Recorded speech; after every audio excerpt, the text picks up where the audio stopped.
Well. Good evening, Soul Butterflies. I trust you're having a wonderful Wednesday evening. You are listening to Somafusion Radio with your host, Katie Kamara, coming to you live from the nation's capital, Washington, D.C. We are broadcasting to you live worldwide this fine evening on Facebook, soma-fusion.com, YouTube, and the official Global Enlightenment Radio Network.com website, iHeart, Spotify, SoundCloud, iTunes, and TuneIn, and so much more. And soon we will be on the Fringe TV network exclusively on Roku. For those who do not know who I am outside of this radio show, I am an Australian native who writes and talks and continues to reach a worldwide audience as I continue breaking ground in alternative medical physical science, thought and research, journalism, public speaking, illustration, and soulful emotional therapy. I am an advocate, advocate of human rights and access to justice and the development of healthy interpersonal relationships, trauma healing, and sovereign empowerment of men and women of worldwide to reach the highest human potential to help people see themselves no longer as victims of any situation or hardships that they encounter throughout their lives. As a multi-interdisciplinary in applied social sciences, psychology, and integrated alternative medicine, I'm also a business leader and a healer with a firm base on the scope of the human mind, body, and soul. But tonight there's much to discuss on Soma Fusion Radio, and I hope you have your pens and paper handy. And if you don't, just listen because you can catch the archive of the show later. But first, I have to mention the official advertisers of Soma Fusion Radio, and that is Conscious Apparel Co. And they have stepped into the forefront of expanding consciousness through fashion. Conscious Apparel Co. prides itself in providing aesthetic apparel that performs the role of elevating consciousness and spreading love. You can find those guys at consciousapparelco.com. There's a promo code for you. We are one word, for 20% off of all of their apparel. ASEA also supports us through their products are the first and only source outside the body to provide a balanced, stabilized redox signaling molecules which promote health at a cellular level. You can find those guys at 1-800-285-370.myasialive.com. We're also supported by Santosha Co., and they are a skincare company that specialize in natural and organic skincare products. Many of their ingredients that go into their products are handpicked from their farm in northern Wisconsin. You can find those guys at santosha.co. We're also supported by FNX Fitness, located in North Salt Lake, Utah. They're committed to creating innovative supplements of the highest quality that provide a focus for a productive morning, energy to thrive all day, performance supplements to reach new goals, unique sleep and recovery formulas to support any sport, and healthy supplements to support an active lifestyle for years to come. You can find those guys at fnxfit.com, promo code COLLAB, COLLAB, for 25% off of all FNX Fitness products. If you support me in my work, you can make a donation via PayPal or at Patreon at patreon.com/SomaFusion.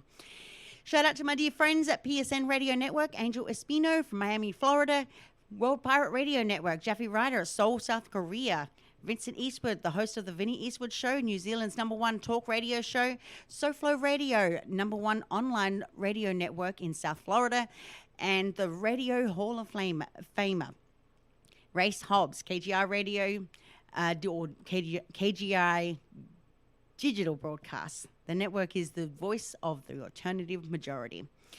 I also mentioned about Soma Fusion Academy. I will encourage you to come and join my courses. I have a course coming up right now, launching in January 2021, a 7-part web series with myself.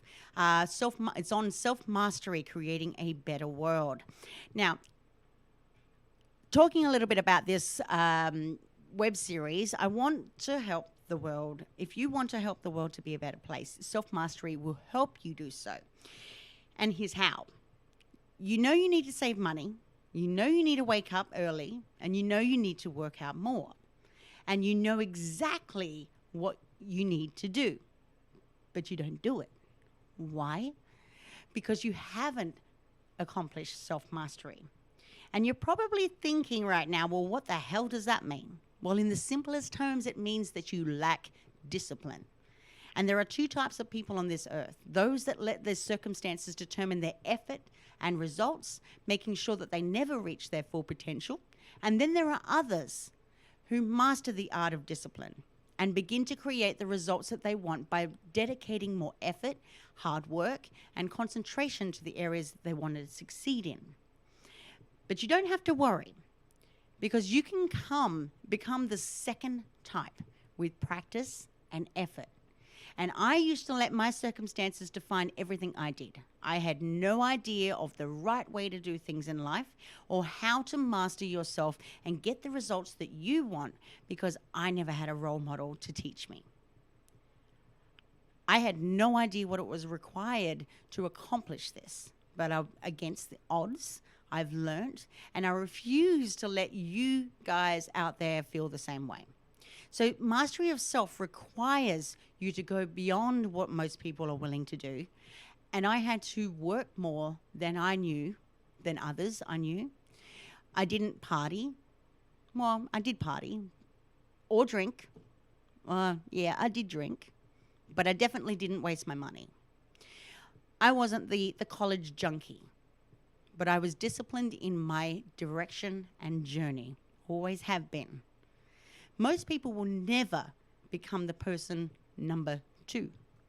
And it's sad, but it's unfortunate.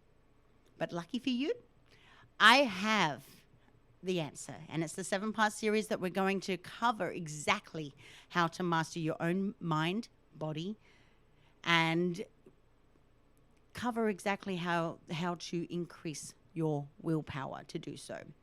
So if you want to find out more about that, you can go over to my website at somafusion.com, or you can go to easypeasysolutions.org, or you can just email me with your queries at somafusionacademy@gmail.com. Now, I'm also the co-host of another radio show, Goddesses and Devils, with myself and Amanda McManus. And every Saturday night at 7 p.m. Eastern, we will be talking on various topics that are taboo in nature, from life, relationships, spirituality, paranormal, and psychology-based subjects. So I suggest for you guys to tune into that show, because we have a lot of fun with that show. Stay tuned to all social media platforms and soma-fusion.com, the Global Enlightenment Radio Network, for all show times, and that not just my show, but every other show that's on the network, and keep up with all of my work and any announcements. And if you wish for me to be a guest on your show, or make an appearance, or advertise on my show, or want to be a guest on my show, you can just contact me via email at somafusionmedia@gmail.com. Now, for all new listeners who are listening to me out there right now in the big wide world, wherever that may be, it comes as no surprise that I am a radio show host that likes to raise awareness and educate to empower others to reach the individual potential, mind, body, and soul. Being in the moment can transform even an ordinary circumstance into a profoundly moving experience while living in the moment. But one thing I love is to delve into hard topics, especially those that are extremely taboo and critically controversial, or extremely academic to those who are involved in their own beliefs. I explore them with critical open thinking and express them without judgment and social inclusion of all. One thing I will never do on my show is express for you to exclusively jump onto my boat of values, beliefs, and ideologies, but to share them with you as a process of diverse learning as a unified, harmonious community. And with that said, I encourage each and every one of you listeners out there who are listening to call in, join our conversation, and please be reminded of this. You do not have to believe anything that I say on this show. And more importantly, when I have guests, you don't have to believe them either. But what I suggest for you to do, and the most important thing for you to do, is to research and learn yourself with a curious, open mind. Now, tonight we'll be talking about human nature. Do we live in the real world, or is it in our mind? Our perception of reality is controlled by society, thanks to the optimism bias. We make unrealistic assessments about our own reality. Human senses capture only a small part of nature. But let me pose this question to you. What if every introductory psychology textbook is wrong about the role of the most basic and fundamental components of psychological science? Now, for decades, textbooks have taught us that there is a clear line between perception, how we see, hear, touch, taste, and smell. And higher level cognitive processes allow us to integrate and interpret our senses. Yet emerging interdisciplinary research is showing that the delineation between perception and cognition may be much blurrier than previously thought. Top-down cognitive processes appear to influence even the most basic components of perception, allowing how and what we see. New findings also show that our so-called low-level perceptual processes, such as smell, may actually be more smarter than previously thought. Discerning exactly what is the top-down or bottom-up may be far more complicated than scientists once believed. Recently, a large body of published research has shown us that our higher order cognitive processes such as beliefs, desires, and motivations can exert significant top-down influences on basic perceptual processes, altering our basic visual perception. However, I will insist that perception can proceed without any direct influence from cognition, and that basic visual perception is in fact much smarter than we have ever thought to believe. But first, we have to understand what reality is and forget what you think you know.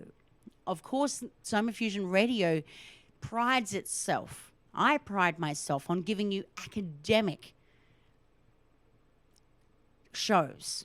So in other words, if this is, I suggest that if I'm not speaking in a simple language, then it's time for you to go back to your books. Go study this, research it. I'm going to give you as much information as I can, and then it's up to you to do what you want. But first, we need to understand what reality is.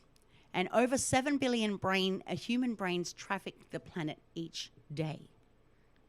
Although we typically feel like independent operators, each of our brains operates in a rich web of interaction with one another. So much so that we can plausibly look at the accomplishments of our species and as the deeds of a single shifting meta-organism. Perhaps our human senses are deceiving us.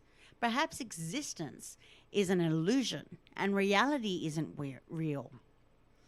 The idea that everything that we know is merely a construction of our minds will be investigated on this show. So you're in for a ride. But what is real? How can we be certain that the universe around us actually exists? And how can we know that the world we see matches anyone else's experiences? Who are you? What does it mean to be a person in this world? What is reality? Our common sense notion of reality is that our eyes and our ears and our nose and our fingertips pick up objective reality. But that couldn't be farther from the truth. Smells, sounds, and colors do not actually exist outside of this world.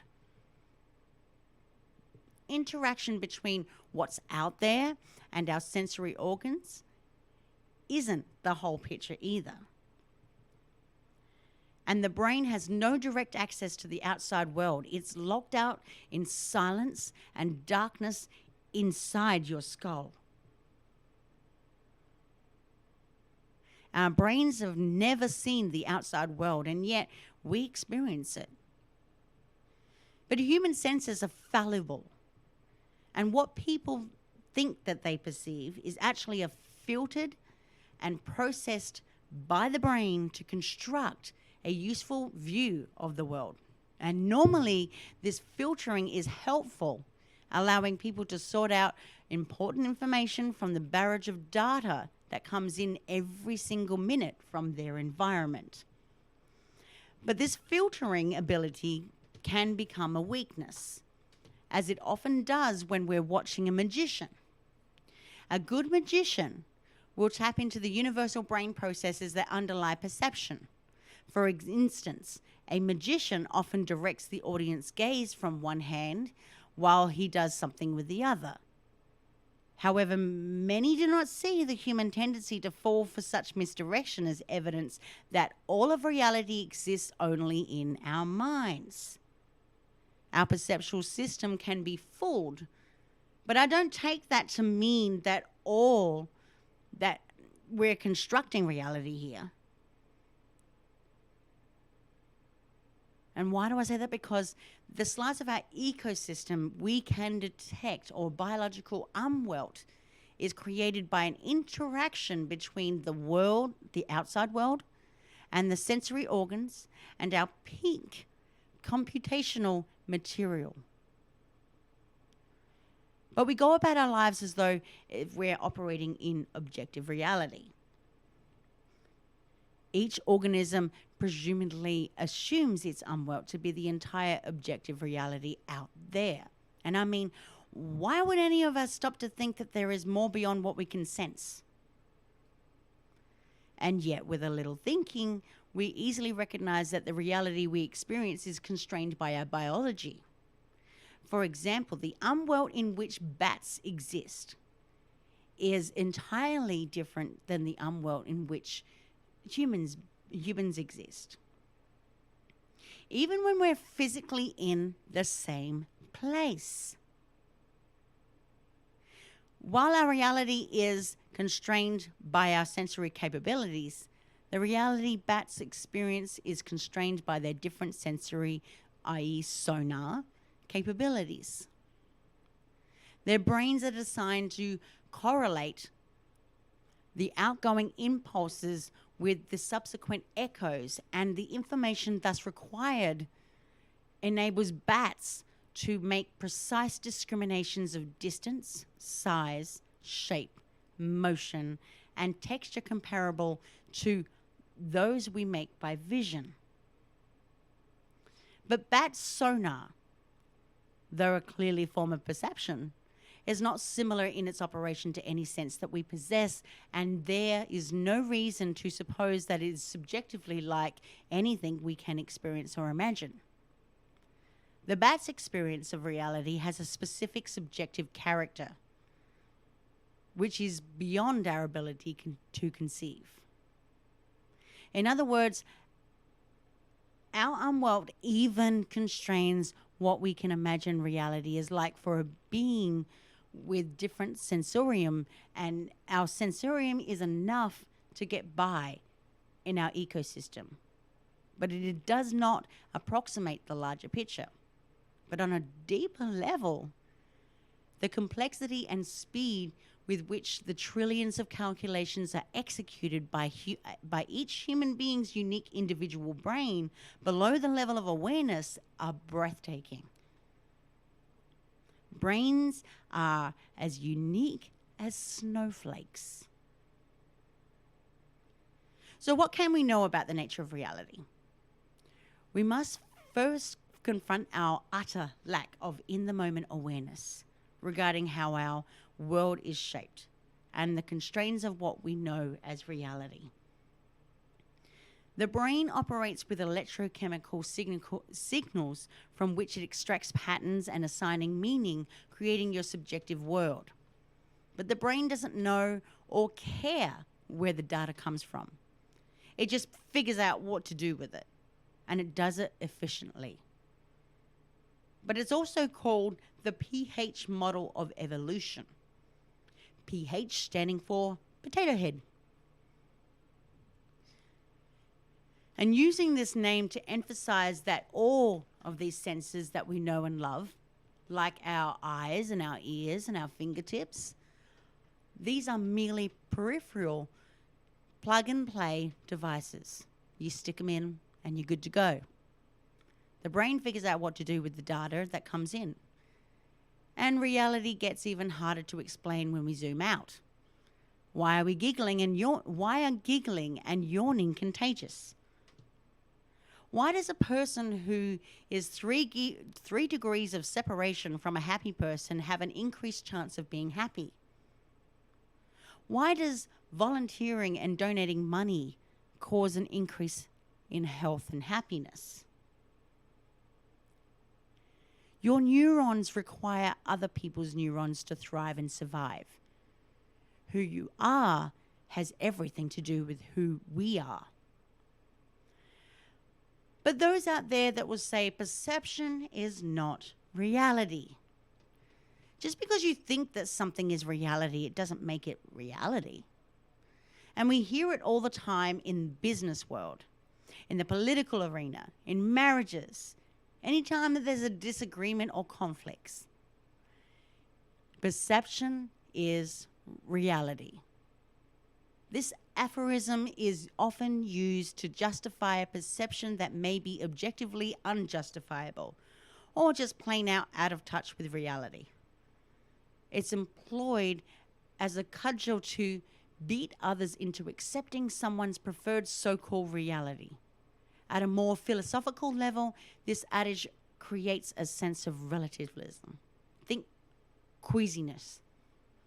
In circumstances that are more likely absolute, and here I go, think of the world is flat.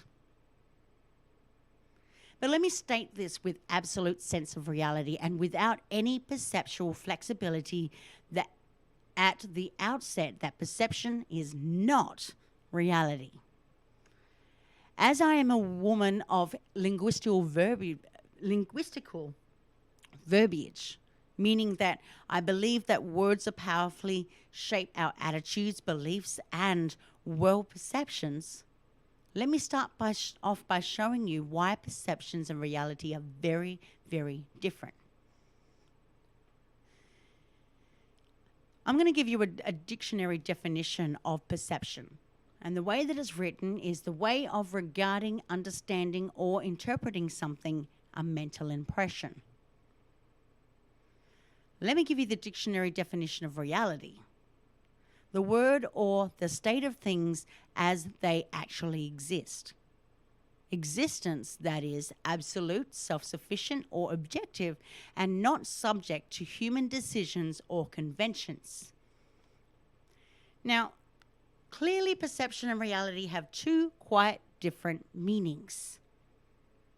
The former occurs entirely in the mind, which is basically mental gymnastics that can turn any belief into reality. The other exists completely outside of the mind and can't be easily manipulated. To conflate perception with reality is to reject the Enlightenment and hearken back to the Middle Ages. And that's exactly right. An example, the emperor's new clothes, in a way. Thanks, Ramona. Perception is not reality, but admittedly perception can become a person's reality. And there is a difference because perception has a potent influence on how we look at reality. Think of it this way. Perception acts as a lens through which we view reality. Our perceptions influence how we focus on, process, remember, interpret, understand, synthesize, decide about, and act on reality. In doing so, our tendency is to assume, bad word for people out there who are listening, never assume. But our tendency is to assume that how we perceive reality is an accurate representation of what reality truly is. But it's not. The problem is that the lens through which we perceive is often warped in the first place by our genetic dispositions, past experience, prior knowledge, emotions, preconceived notions, self-interest, and cognitive distortions. Daniel Kahneman, the noted psychologist who received in the 2002 Nobel Prize winner in economics, created a veritable cottage industry, I should say, by identifying what he termed cognitive bias. And there are hundreds of them. that are systematic ways in which humans create subjective social reality that deviates from objective reality.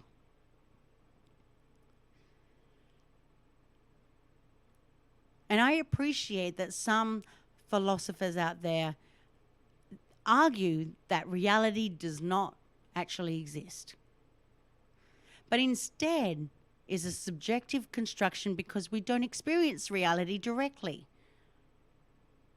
Rather, we experience reality through the senses that limit how we process reality. For example, humans only see circumscribed spectrum of colors or hear a defined range of sounds. But just because we can't perceive a dog whistle does not mean that it doesn't exist in reality.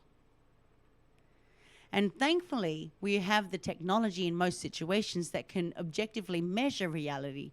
And of course, disbelievers out there could argue that reading the instruments requires perception, thus proving their point that perception is reality. But we won't go there today.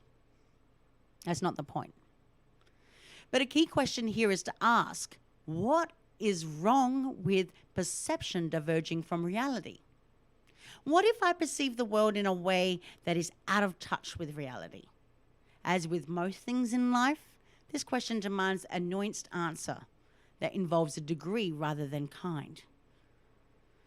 For example, there is a psychological theory that posits what are called positive illusions, which involve holding a slightly inflated view of one's capabilities, which can have a psychological and practical benefit. It gives hope, it gives enhances persistence. However, if the perception deviates too far from reality, when it shifts from mild illusion to delusion, it can be a liability. And it can set unattainable goals, lack of preparation for a difficult task, just to name a few. In fact, a substantial disconnect between perception and reality can lead people to a complete inability to function. And at that point, we're talking about severe mental illness. At a societal level, when different individuals or constituencies develop perceptions that are so far apart, one immense problem is that there is no common ground that can be found. And this disconnect is exemplified in our current political climate, where people of different political stripes have such detrimentally opposed perceptions that it becomes impossible to orchestrate consensus or govern. The result is paralysis, be in Congress or hostility, hate crimes. Going to extremes, a massive divide between perceptions in a country would likely lead to a slow but steady disintegration of the institutions that hold society together. Commonly seen as dystopian themes in literature and in film and, well, our world today. But the challenge that we face with our own thinking as well as the thinking of others is how to ensure that perceptions remain close to reality. And this alignment is essential for us to live in the real world. Find consensus with others and maintain the individual governmental and societal structures that are necessary for life as we know it to exist. And I'll give you a couple of tips just to keep in your mind. Don't assume that your perceptions are reality. It's just your reality. Be respectful of others' perceptions because they could be very well right. Don't hold your perceptions too tightly either because they may be wrong. And just admitting it takes courage. Recognize the distortions within you that may warp your perceptions. And seeing them will get better ground on your perceptions in reality rather than the other way round. Challenge your perceptions. Ask yourself, do they hold up under the microscope of reality? There's nothing wrong with seeking out validation from experts and credible others. Just don't ask your friends, because they're likely to have the same perceptions as you. It's the same reason why we don't go to our mothers and ask us if they like our books. Just a pun intended. And be open to modifying your perceptions if the preponderance of evidence demands it. The rigidity of our mind is far worse than being wrong. And next time someone tosses that tired trope, but perception is reality. In defense of those indefensible, you stand up and you tell them that it might be their perception, but it's not reality. So, is it all in the mind? Now, as members of society, people create a form of collective reality. We're all part of the community of minds. For example, money in reality consists of pieces of paper, and yet those papers represent something much more valuable. The pieces of paper have the power of life and death, but they wouldn't be worth anything if people didn't believe in their power. Just like the statement, money is fiction, but it is useful fiction. Humans are somewhat hardwired to be optimistic. They may be because optimism tends to have many positive outcomes. Optimistic people tend to live longer, healthier, and more successful lives. And the act of positive thinking can be a self-fulfilling prophecy. And if you think that you're more likely to get promoted, you're more likely to put in more effort and work longer hours. However, this slightly distorted view of the world can also be a weakness. A person might continue to smoke because they do not expect to get lung cancer, for example. Being more realistic is important in some of these cases. But let's digress for a moment to talk about the collective consciousness and collective reality, or the community of minds. Now, we all know that the collective consciousness is a fundamental sociological concept that refers to the set of shared beliefs, ideas, attitudes, and knowledge that are common to a social group or society. The collective consciousness informs our sense of belonging and identity and our behavior. But how does the collective consciousness hold society together? What is it that holds society together? And this was a central question that preoccupied Durkheim. And I'm talking about David Emile Durkheim, who was a French sociologist who formally established the academic discipline of sociology with Karl Marx and Max Weber, and is commonly cited as the principal architect of modern social science. And he wrote about the new industrial societies of the 19th century by considering the documented habits, customs, and beliefs of traditional and primitive societies, and comparing those to what he saw around him in his own life. Durkheim crafted some of the most important theories in sociology. He concluded that society exists because unique individuals feel a sense of solidarity with each other. And this is why we can form collectives and work together to achieve community and functional societies. The collective consciousness, or conscious collective, as he wrote it in French, is the source of this solidarity. The phenomenon itself is the totality of beliefs and sentiments common to the average members of a society. and it is observed in traditional or primitive societies, religious symbols of discourse, beliefs, rituals fostered by the collective consciousness. In such cases where social groups were quite homogeneous, not distinct by races or class, for example, the collective consciousness resulted in what is termed as a mechanical solidarity. In effect, an automatic binding together of people into a collective through their shared values, beliefs, and practices. Religion, however, still plays an important role in producing collective consciousness among groups of people affiliated with various religions.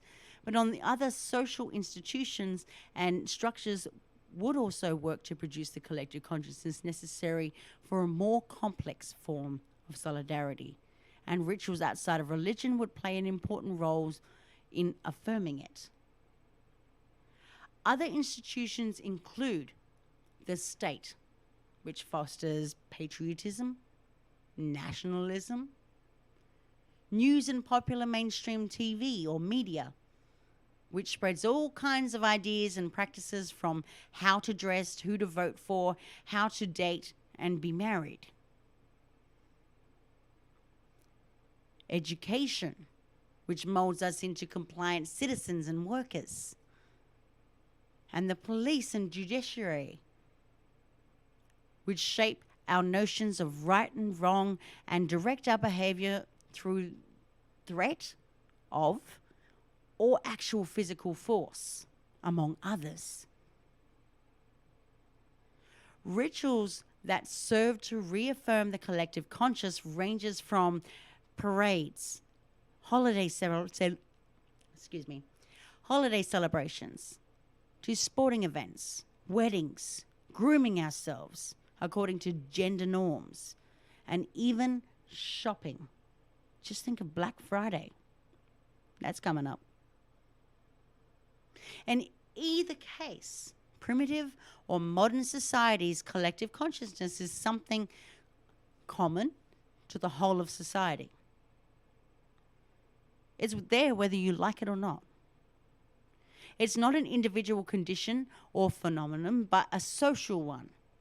And as a social phenomenon, it is diffused across society as a whole, and it has a life of its own. It's through collective consciousness that values, beliefs, and traditions can be passed down through the generations. Through individual people live and die, this collection of intangible things, including social norms connected to them, are cemented in our social institutions and thus exist independent of individual people.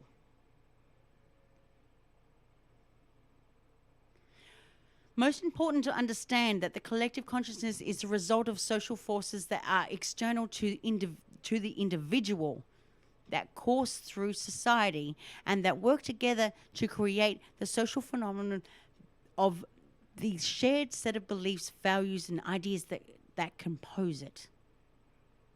We as individuals internalize these, and we make the collective consciousness a big reality by doing so, and we reaffirm and produce it by living in ways that reflect it.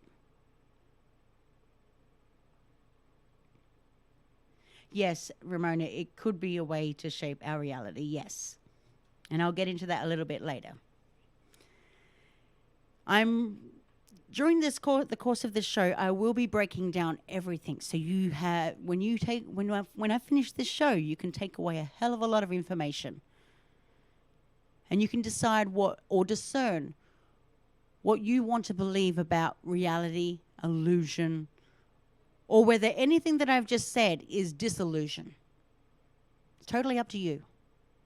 I'm here to teach. But let's look into physical reality. Physicists look beyond the human mind for external reality, but even that reality isn't the absolute truth either. Fundamental reality, as scientists understand it, is based on quantum mechanics, a realm in where all manner of strange things occur, the unknown. An electron can behave as either a particle or a wave, depending on how one measures it. In addition, scientists can measure either a particle's position or its momentum at any given time, but never both.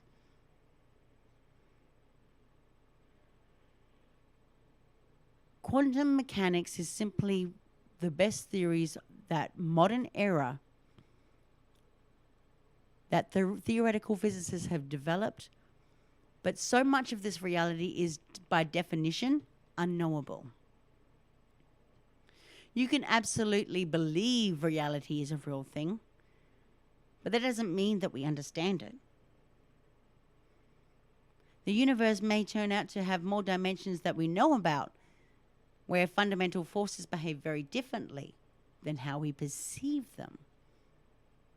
For example, gravity is the weakest of 4 fundamental forces, but in other dimensions it could be just as strong.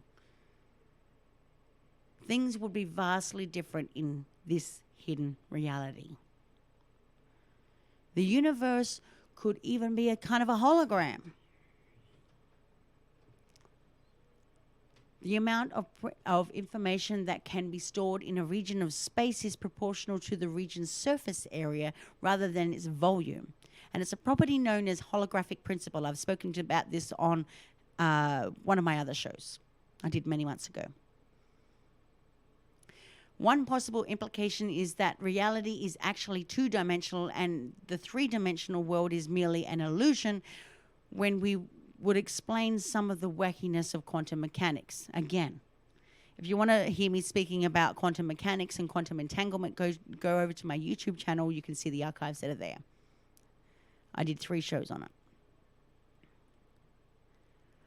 All of these views of the world, those that which we perceive in our minds and those physicists discover in the universe, are just flavors of reality.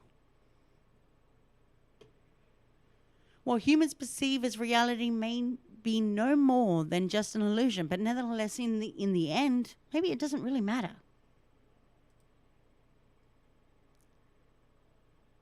The new meta paradigm is based on the premises that consciousness is a primary quality of reality. And it can be considered primary in 2 distinct ways. The first is that the capacity for experience is present in all things. The second way in which consciousness is primary is the fact that we never directly experience the world around us. All we ever know is that we are contents of consciousness, the thoughts, the feelings, perceptions, sensations that appear in the mind. This one fact leads to radical rethinking of the relationship between consciousness and reality.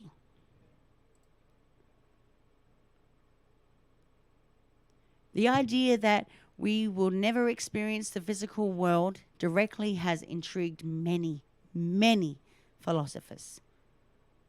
Most notable was the 18th century German philosopher Immanuel Kant,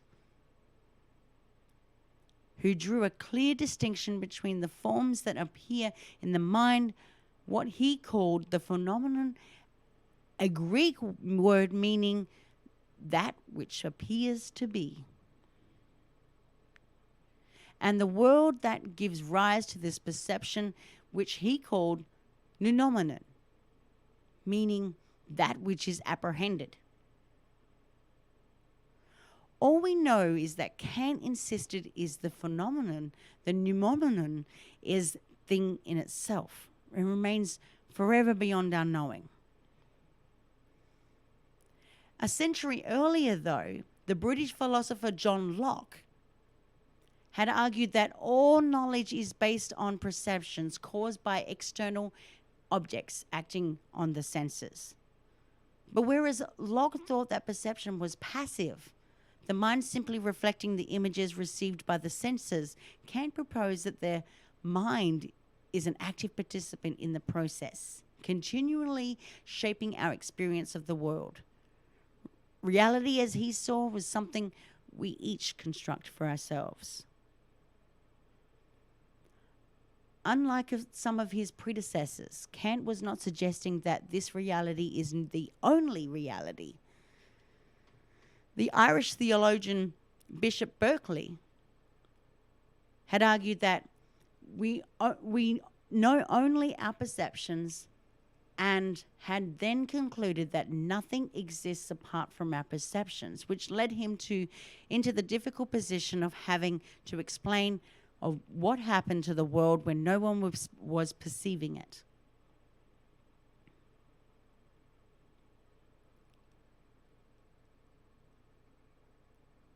Kant held that there is an underlying reality, but we never know it directly. And all we can ever know is that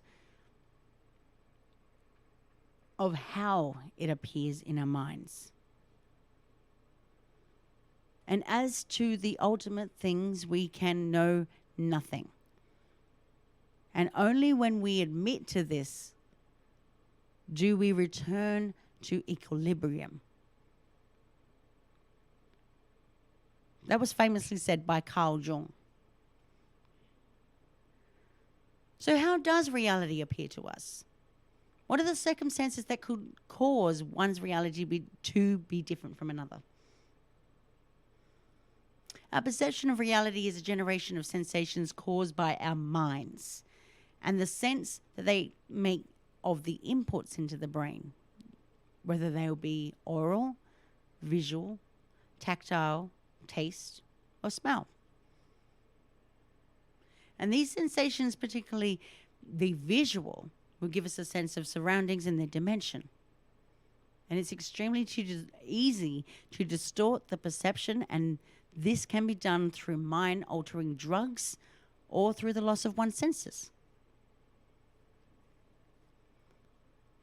People who have never seen can have their own sense of reality, which may be vastly different to that of a sighted person. They may have an internal non-visual visualization of a bodily form, for example, which if drawn or created could be completely different from what is normally visually perceived. Questions have been raised whether person's sense of reality may be basically different to the next person. However, as we are made of essentially the same genetic material and receive essentially the same sensory inputs, it does seem very, very unlikely. How different would it be for an insect or animal's perception of reality to be ours? A fly, for example, will have a distorted, to us, representation of its visual stimuli, caused by the need for the fly to be aware of different aspects of its surroundings. But let's go into a dream state. Situations will often occur which seem observed when we wake. Therefore, it would seem to have dual existence, one consciousness and the other of the subconscious. The subconscious state can seem as real as the waking state to a person who is dreaming or having a nightmare. And how often is it that you wake and then go over your dream to realize that some of the things that you were doing were nearly impossible? But are they? Alternate realities can now be induced by wearing computerized headsets, which can place a person inside a virtual reality, such as graphics, become so much more sophisticated. And this visualization always be distinguishable from actual reality? But I can safely agree with this statement. Time is a human construct. One cannot say that reality is or was. One can only say that humans reflect on the reality as a defense against the mental trash unloaded upon us by outside influences. Our perceptions of the world around us cannot be knowledge, since perceptions can logically contradict each other. For example, I may say that this chair is brown, while another may say that no, this chair is not brown, it's white. These perceptions contradict. Perception cannot produce genuine knowledge, since truthful knowledge cannot contradict itself. Therefore, genuine knowledge of reality would have to be direct knowledge of the object itself. Therefore, reality itself compromises independent nature, and the existence of everything knowable exists independently of our mind's apprehension of it. At best, perceptions are not that which we know, rather than perceptions are that by which we know. You still following me? I'm going to paint this picture further in the image of the mind. Edgar Allan Poe said, "All that we see or seem is but a dream within a dream." Remarkably, I've also come to these conclusions without any of our available current scientific knowledge or any understanding of the physiology of perception. And today we know a lot more about how the brain constructs its picture of reality.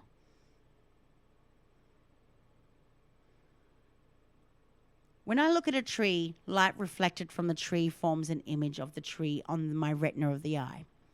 Photosensitive cells in the retina discharge electrons, triggering electrochemical impulses that travel down the optic nerve to the visual cortex of the brain.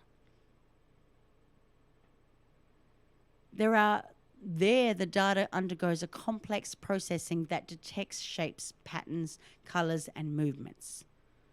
The brain then integrates this information into a coherent whole, creating its own reconstruction of the external world. Finally, an image of the tree appears in my consciousness. Just how many neural activity gives rise to a conscious experience is the hard problem, and we touched on that earlier. But even though we have no idea how an image appears in our mind, it happens. And I have the conscious experience of seeing a tree. And similar activities take place in the other senses. A vibrating violin string creates pressure waves in the air. These waves stimulate minute hairs in the inner ear, which send electrical impulses onto the brain. As with vision, the raw data are then analyzed and integrated, culminating in the experience of hearing music. Chemical molecules emanating from the skin of an apple trigger receptors in the nose, leading to the experience of smelling an apple. And the cells in the skin send messages to the brain that lead to experiences of touch, pressure, texture, and warmth. In short, all that I perceive, all that I hear, see, taste, touch, and smell has been the construction of sensory data that I think I am perceiving the world around me, but all that I am directly aware of are the colors, shapes, sounds, smells that appear in my mind.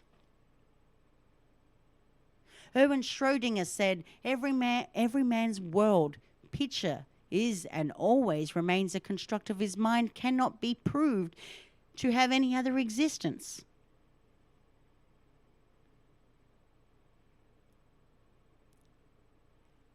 Our perception of the world has the very convincing appearance of being out there around us.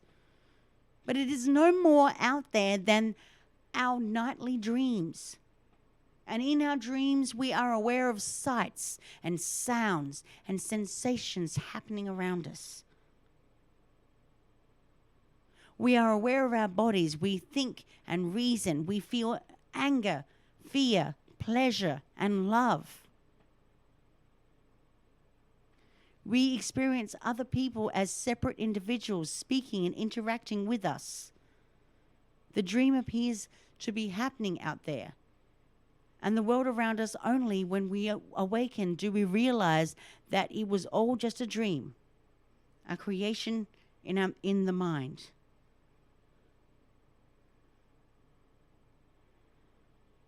And when we say that it was all just a dream, we are referring to the fact that the experience was not based on any physical reality.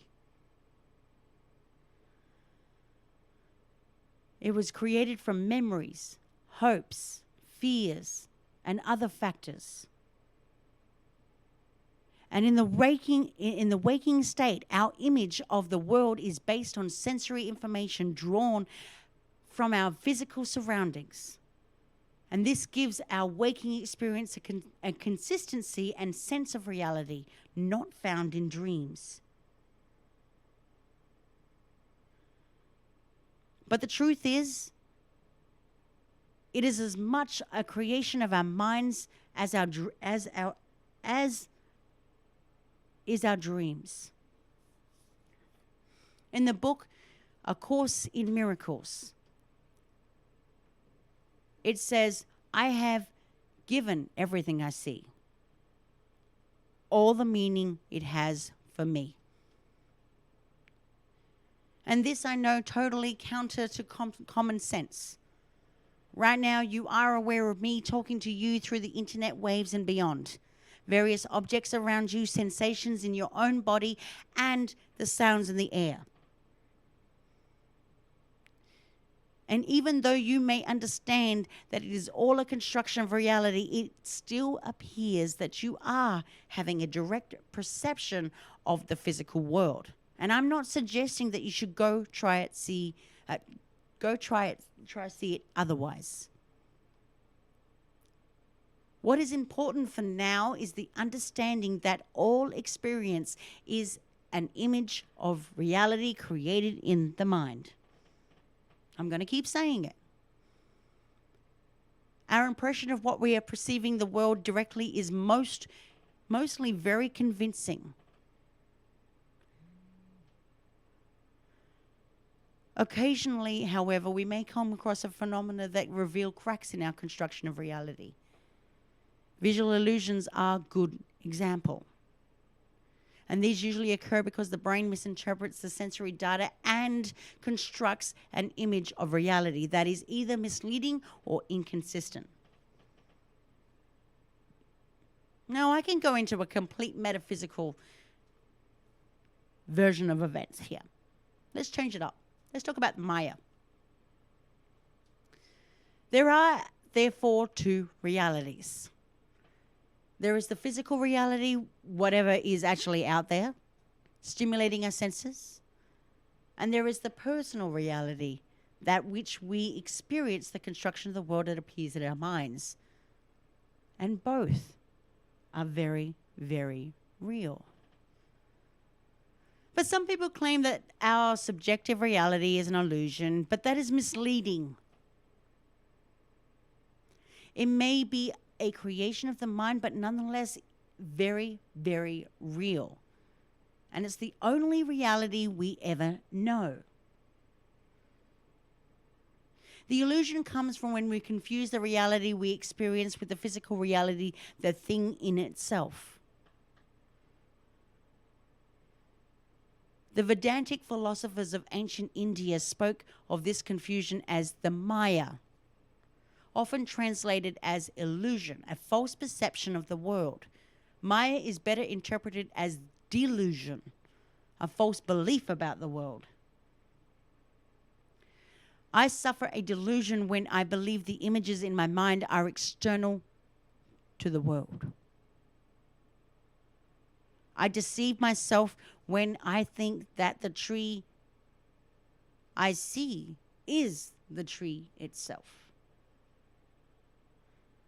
Our assumption that we are directly interacting with physical reality has close parallels with the way we respond to the picture on a computer screen. When I move my computer's mouse, it appears as if I'm moving the cursor around the screen. When in fact, the mouse is sending a stream of data to the central processor, which calculates a new position for the cursor and then updates the image on the screen. In early computers, there was a noticeable delay between issuing a command and seeing the effects on the screen.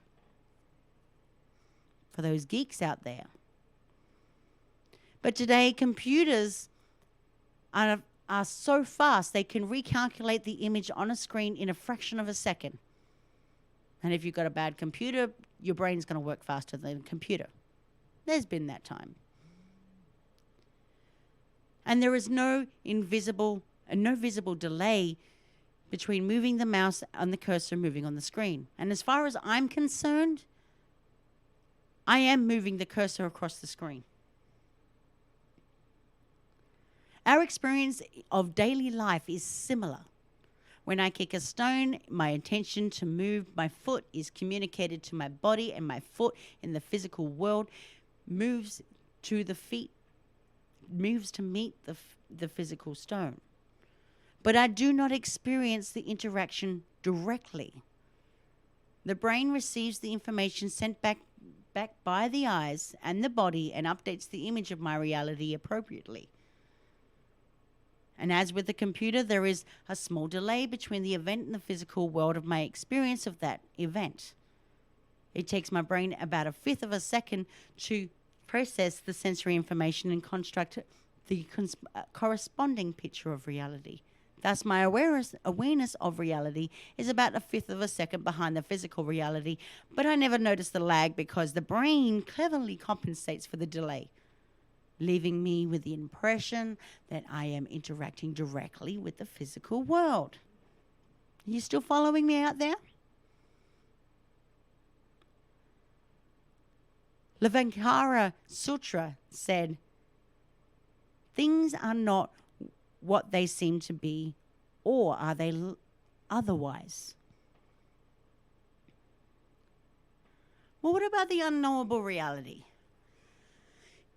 If all that we ever know are the images that appear in our minds, how can we be sure that there's a physical reality behind our perceptions?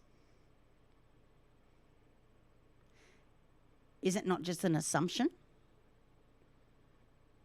Based on my opinion, my answer is yes, it is an assumption.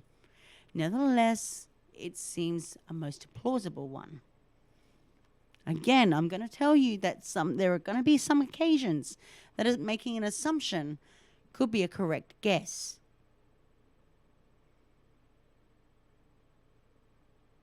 But at a normal level, outside of reality and perception, assumption is a bad thing.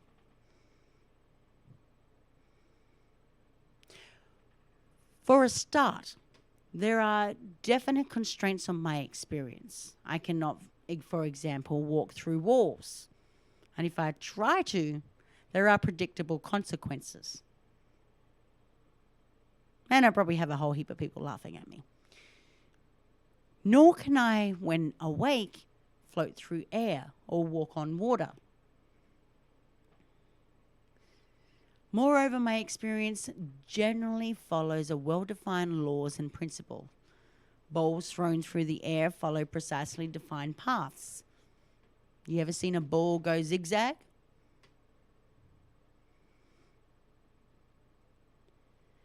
Cups of coffee cool at similar rates. The sun rises on time. Finally, this predictability is not peculiar to my experience of reality. You report similar patterns in your own experience. The simplest way by far of accounting for these constraints and for their consistency is to assume that there is indeed a physical reality. But we may not know that directly, but it is there. And to reveal the nature of this underlying reality has been the goal of much scientific endeavor. Over the years, scientists have elucidated many of the laws and principles that govern its behavior. And yet, curiously, the more deeply that they have delved into its true nature, the more it appears that physical reality is nothing like we imagine it to be true.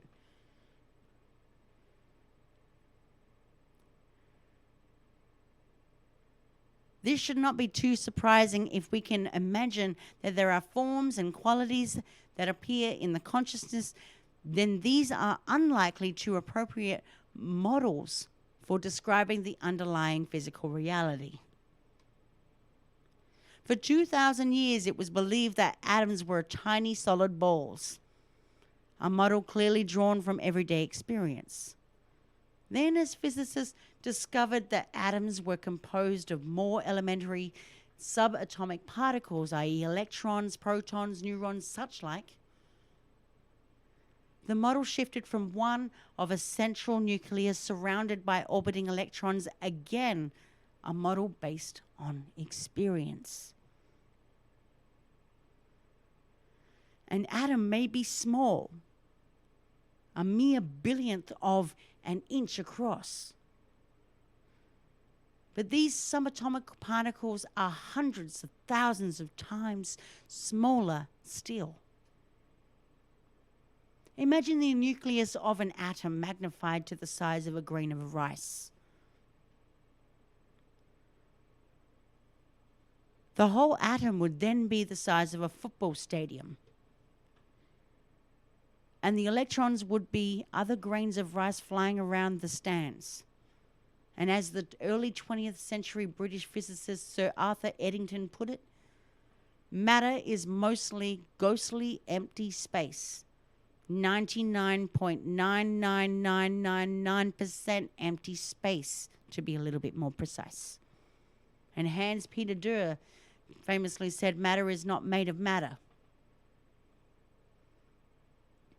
But with the development of quantum theory, again, go back to my previous archives,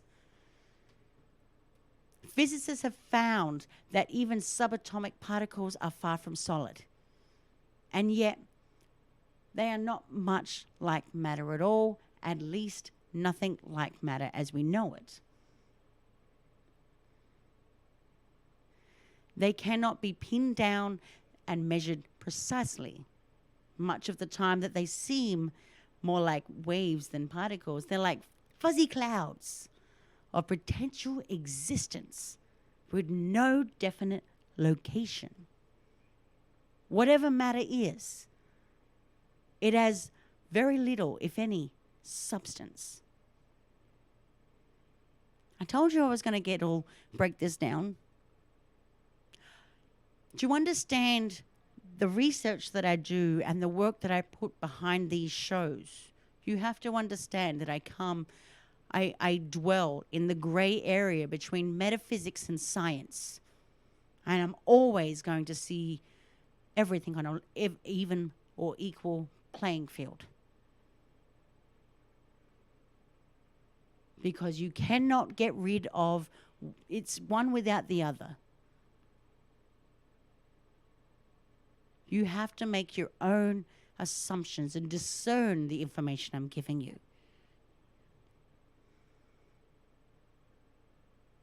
But if we go into seeing what isn't there, the image of the world that appears in the mind is vastly different from the actual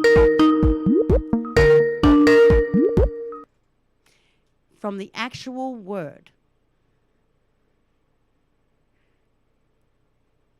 And in two complementary ways. On one hand, our image of reality is more than physical reality. Take my experience of color, green, for example.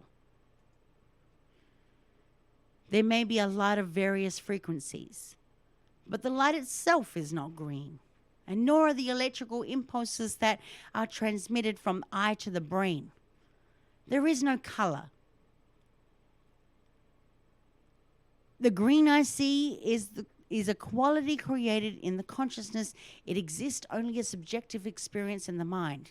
And if the same were true, when Bishop Berkeley argued that only that which is perceived exists, a vigorous debate ensues as to whether a falling from a tree makes a sound that no one was there to hear it.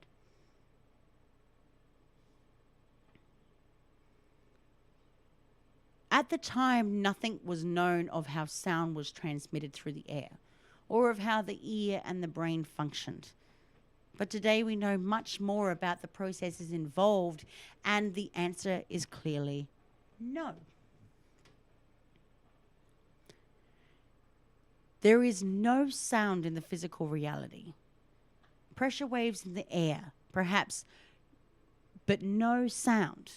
Sound only exists as an experience of the mind of the perceiver. Whether that perceiver is a human being, a deer, or a bird, or an ant. And on the other hand, our image of reality is less than a physical reality insofar as there are many aspects of the external world that we never experience. Our eyes, for example, are sensitive only to light in the narrow frequency range between 430,000 to 750,000 gigahertz. A gigahertz is 1 billion cycles per second. At lower frequencies are infrared, below red, radiation. And lower still are microwaves and radio waves. At higher frequencies, we find ultraviolet, above violet rays. And beyond them are X-rays and gamma rays. And our eyes detect none of these other frequencies, and our image of reality represents but a tiny fraction of what is there. And the same holds true for other senses. What we hear, we smell, we taste is but a limited sample of physical reality. And furthermore, there are other aspects of the physical world, such as magnetic fields and electric charge, that have very little impact, if any, on our experience. Jacob von Exkel said, "We know that there is not one space and one time only, but that there are as many spaces and times as there are subjects." Human beings may not be able to sense these other facets of reality, but some creatures can. Dogs, for example, detect higher frequencies of sound than we do. And their noses are estimated to be 1 million times more sensitive than ours. So if we could put for ourselves for a second in a dog's mind, we would find ourselves in a very, very different world. Imagine what it would be like to be able to detect the sense of a person hours after they have passed, and to be able to follow that scent, distinguishing it from the hundreds of others for many miles. We can easily imagine that the reality of a dog, since its sensory perception is just an extension of ours.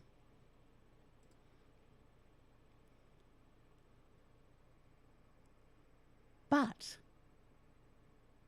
if we could put ourselves in a dog's mind, we ourselves would find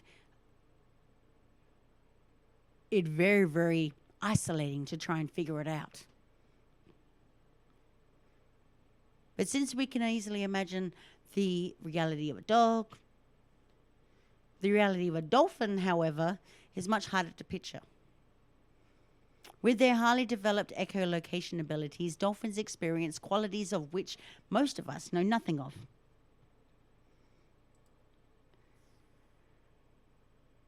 When a dolphin perceives me with its sonar, it does not perceive a solid body. Its sonar image is more likely or more like the ultrasound scans used to monitor the fetus during a pregnancy.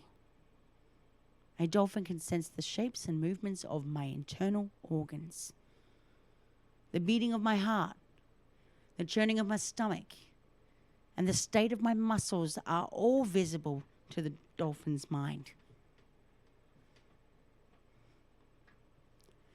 It sees my inner reactions as clearly as I frown on my face. Other species experience qualities of which we know nothing of. Most snakes, organs sensitive to the infrared range of the electromagnetic spectrum, and so see the heat emitted by their prey. Bees in the ultraviolet range are sensitive to the polarization of light. Sharks, eels, and other fish can detect minute changes in electrical fields. The reality is that they contain qualities totally unknown to the human experience. Judith and Herbert Cole said, "There is no creature who perceives all of what is and what happens." And so ultimately, there are as many ways of perceiving the world as there are species of life in the universe. And what we take to be reality is just the particular way of the human mind sees and interprets the human physical or the physical world. Immanuel Kant believed his insights into nature of perception and the distinction between physical reality and the reality in which we experience. And this now becomes the basis for Copernican revolution in philosophy. Now, 200 years later, it seems he may have been close to the mark. In the Copernican revolution, the key insight was the realization that Earth was spinning through space. Kant's distinction between the two realities is likewise the key insight which opens the door to a new meta-paradigm. In both cases, the key insight defied common sense. In Copernicus' time, it seemed obvious that the Earth was still. And today it seems equally obvious that we are perceiving the physical world directly. Even when we intellectually accept the fact that our entire world of experience is a construction within our mind, as eventually we must, we still see the world as out there around us. It may be that we will always see this in this way. And even now, 5 centuries after Copernicus, we will see the sun going down. Even though that it is really the Earth spinning around. Bet you didn't think like that. Think about it for a second. We see the sun going down, but did you ever think that the Earth is spinning around? It's not really going down.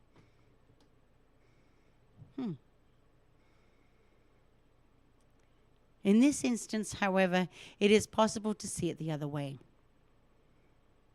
All you need to do is to go somewhere where you have a good view of the horizon. And then after thinking of yourself as stationary, you can see yourself standing on a huge ball of rock that we call Earth, which is slowly turning in space, west to east. And as it turns, new parts of the sky come into view in the east, while others disappear from view in the west.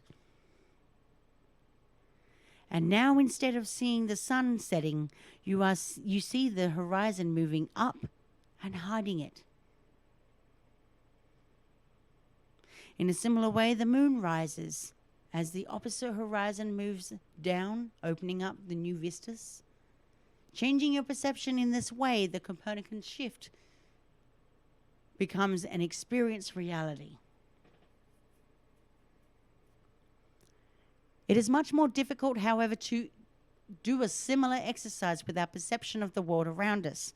Try as I may, I cannot experience the fact that it is all an image within my mind. But this doesn't mean that it is impossible to see things differently. Some spiritual adepts who have made deep personal investigations into the nature of consciousness and witnessed the arising of experience claim to have achieved this new perception. Perhaps one of the most succinct and clearest descriptions of this alternative mode of consciousness comes from the contemporary Indian teacher, Sri Nasrugada Maharaj, who, describing his own spiritual awakening, said, "You realize beyond all trace of doubt that the world is in you and not you in the world." Swami Makandana, another contemporary sage, said, "You are the entire universe. You are in all, and all is in you. The sun, moon, and stars revolve within you. And the if I could ever say this, Ashtavakra Gita, a highly venerated Indian text, states, the universe produced phenomenally is in me, is pervaded by me. From me, the world is born. In me, it exists. In me, it dissolves. These people appear to have awoken from a dream of Maya, the delusion that we are directly perceiving the physical world. They know as a direct personal experience, not just some theoretical idea, that their entire world is a manifestation within the mind. These are the ones, the enlightened ones, as we sometimes call them, who have personally made the shift to a new meta paradigm.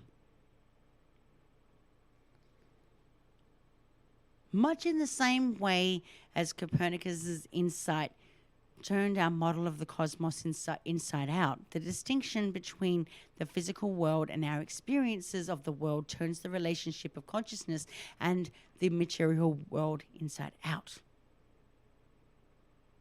In the current meta-paradigm, consciousness is assumed to emerge from the world of space, time, and matter. In the new meta-paradigm, everything that we know, including space, time, and matter, manifests from consciousness. We think the world we see around us is composed of matter, but the stuff of the world is, and want of a better word, matter stuff. As far as the actual physical reality is concerned, this may also be uncertain, though as we may be the ultimate nature of this matter stuff. But the world we see around us is not the physical world. The world we actually know is the world that takes form in our mind. And this world is not made of matter stuff, but mind stuff. And everything that we know, we perceive and imagine, every color, sound, sensation, thought, and feeling is a form of that consciousness has taken on. As far as this world is concerned, everything is structured in consciousness. The Tibetan Book of the Great Liberation says matter is derived from mind or consciousness and not mind or consciousness from matter. Kant argued that this was even true of space and time. To us, the reality of space and time seems undeniable, and that they appear to be fundamental dimensions of the physical world, entirely independent of mine or your consciousness. And this, said Kant, because we cannot see the world in any other way. The human mind is so constituted that it is forced to construct its experience within the framework of space and time. Space and time are not, however, fundamental dimensions of the underlying reality. They are fundamental dimensions of consciousness. And it was an astonishing claim at the time, and probably still seems astonishing to many of us today.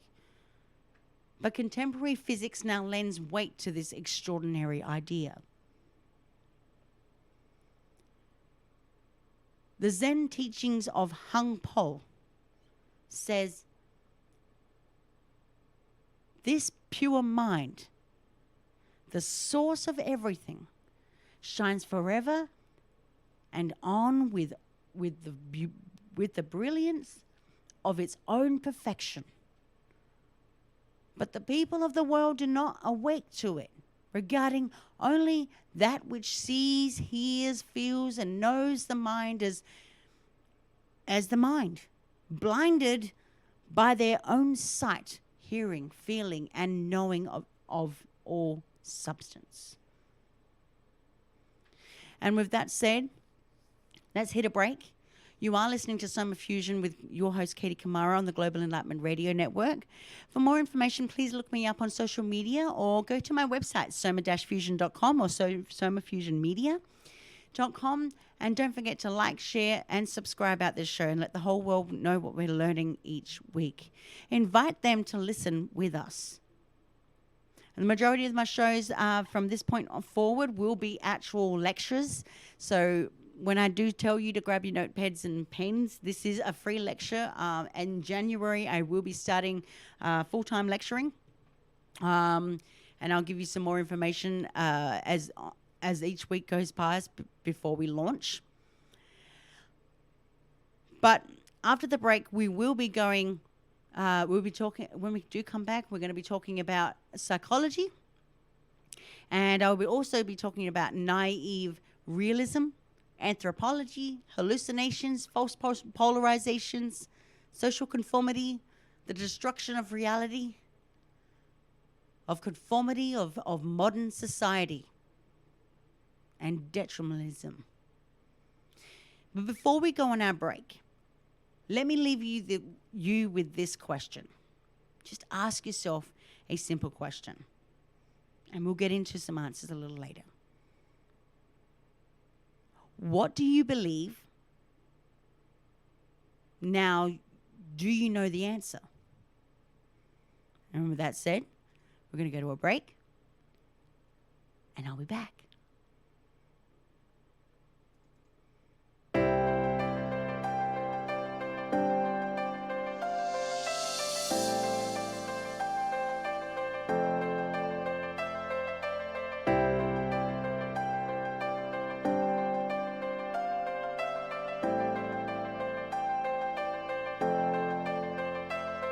You're my life, you're my breath, you're a smile, you're my guest. You're the earth, you're the sun, you're the grass, you are love. You're my hands, you're a bug, you're my eyes, you're a hug. You're the light in the dark, you're the spark, you are fun. You're my mom, you are water, you're the stars, you're my daughter. You're my friend till the end, you're my dreams, you're my father. You're the ants on the ground, the miracles that surround. I'm feeling it all around, the hemisphere in the clouds. You're my pain, you're my sorrow, you're my hope for tomorrow. You're the strength when I'm hollow, you're the path that I follow. You're the blessings that exist, the small things that are bliss. The gift to realize that everything all is a that gift. I am, all that I see, all that I've been, and all that I'll ever be is a blessing.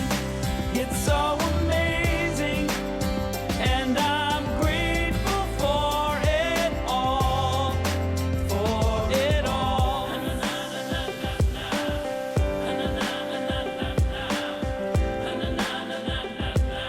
Grateful for it You're the all. blessings every time I try to count. You're the lessons that I learned every time I turn around. You're the water when I'm burned every time I think I found everything I'm looking for. You're the sign saying stop to take a bow and keep moving forward and start looking towards your heart. It'll open all the doors and only then you'll start to hear the world singing chorus with your mind and heart. Aligned in purpose, everything All will feel that I gorgeous. am, all that I see, all that I've been, and all that I'll ever be is a blessing.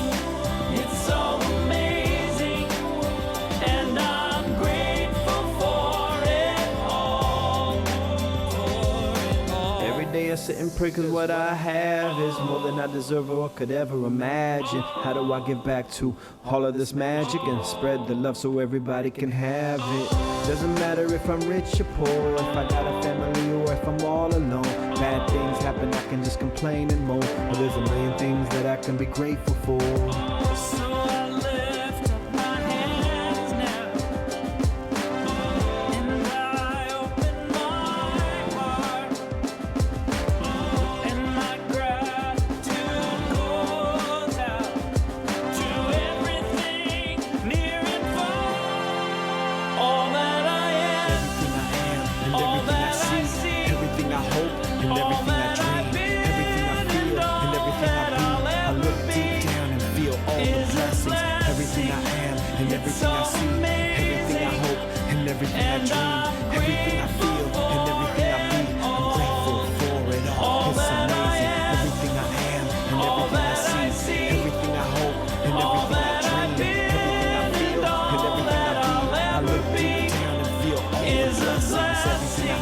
and It's everything so I see, everything amazing, I hope, and everything I and dream, I'm everything I grateful feel, for and everything I it be. I'm grateful for it all. It's amazing.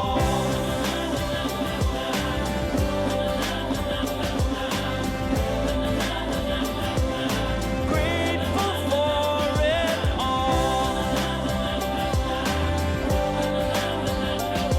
You're the blessings that exist, the small things that are bliss, the gift to realize that everything is a gift.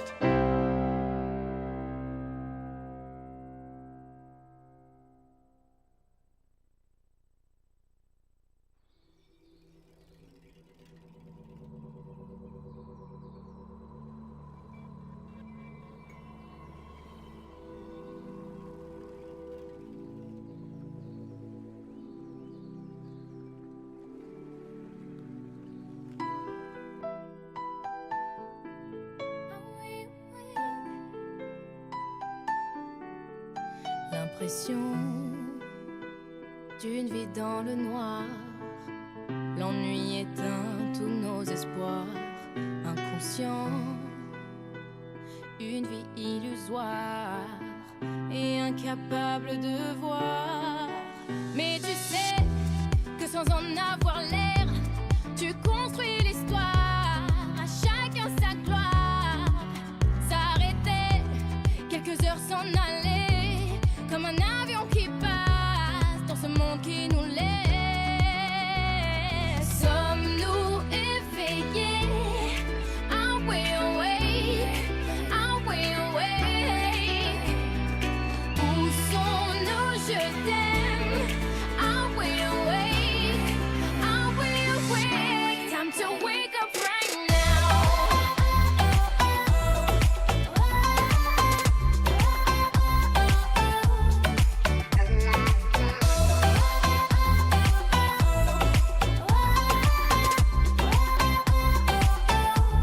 Mais combien faut-il de refrains utiles? Combien de chansons dans les airs? Vie facile, sortir de la ville et s'éveiller vers la mer. Mais tu sais que sans en avoir l'air, tu construis l'histoire. À chacun sa gloire. S'arrêter, quelques heures s'en aller, comme un avion qui passe dans ce monde qui nous laisse. Sommes-nous éveillés? Are we awake? Are we awake? Où sont nos je t'aime? Are we awake? Are we awake? Time to wake up right now.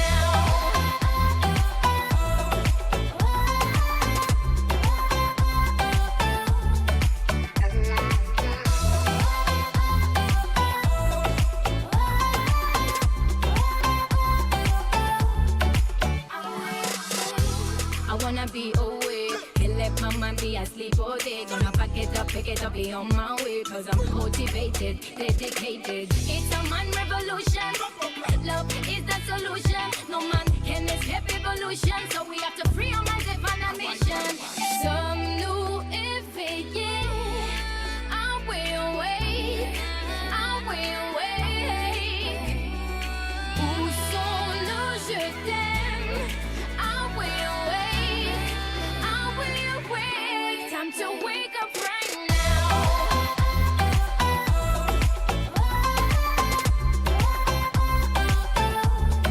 Are we awake?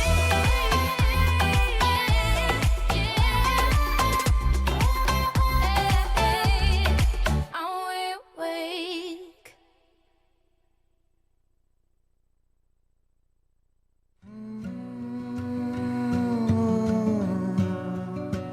You are listening to Somafusion Radio with your host, Katie Kamara. We are on break. We're back soon. It's a mystery to me.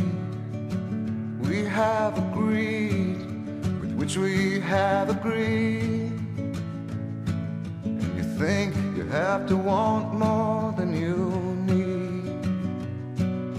Until you have it all, you won't be free. So society. You're a crazy breed. I hope you're not lonely without me.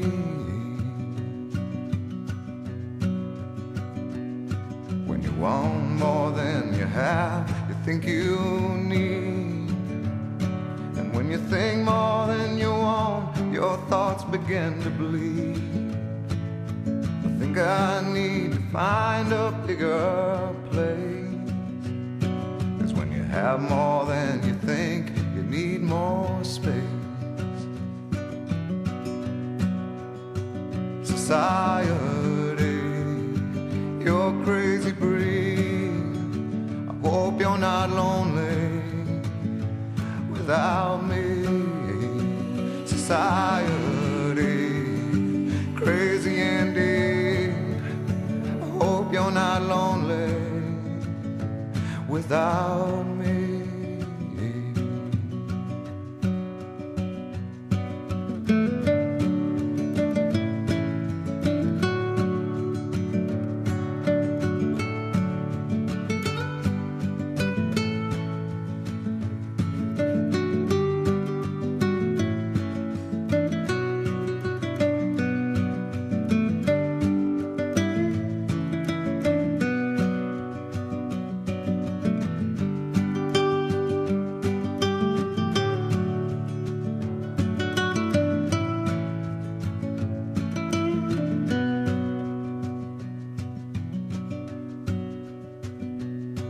There's those thinking more or less is more. But if less is more, how you keeping score? It means for every point you make, your level drops. Kinda like you're starting from the top, and you can't do that.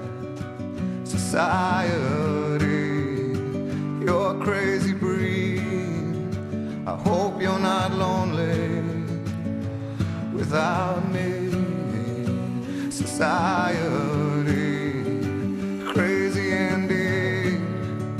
I hope you're not lonely without me.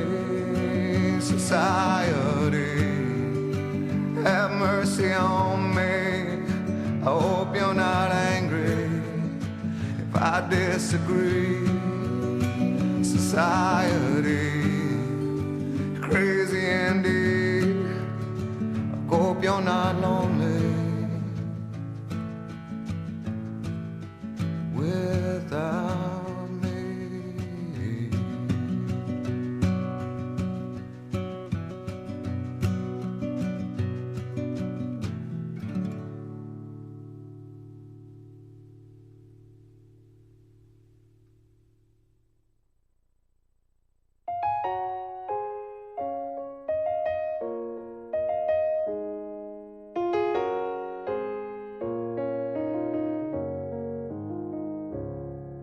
I spent a long time running. I never knew then what I know now. That the fruits, they always come in, but you can't go around just knocking them down. It takes a long time to show in. We plant the seeds then and we look at them now. But the roots are always growing, no matter if I'm there or never around.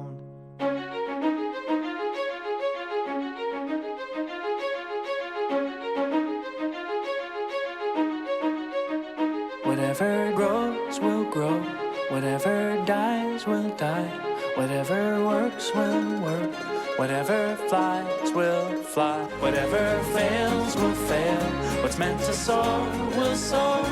I am planting seeds, nothing It's like more. your whole life you've been training for this moment, and when the time comes you just disown it, meaning you just surrender, don't control it. Not interested in the clay pots and mold it, or sitting next to the path trying to unfold it, or waiting for the fruits to fall down toward you. Let it go and now you're flowing, feeling quite gorgeous, so you take steps away instead of towards it. What a rush, feeling freedom with nothing to hold. We've been taught that what you touch will always turn to gold, and now we're learning when we let it go it overflows with no credit to take, cause no credit is home. A higher power working deeper where the seed seeds are sowed. And when the seeds are true, then they're seeds of gold. But the real gold is joy when life starts to flow. And when it does, you just smile, cause now you know. I spent a long time running, I never knew then what I know now. Let the fruits, they always come in, but you can't go around just knocking them down. It takes a long time to show in, we plant the seeds then and we look at them now. But the roots are always growing, no matter if I'm there or never around.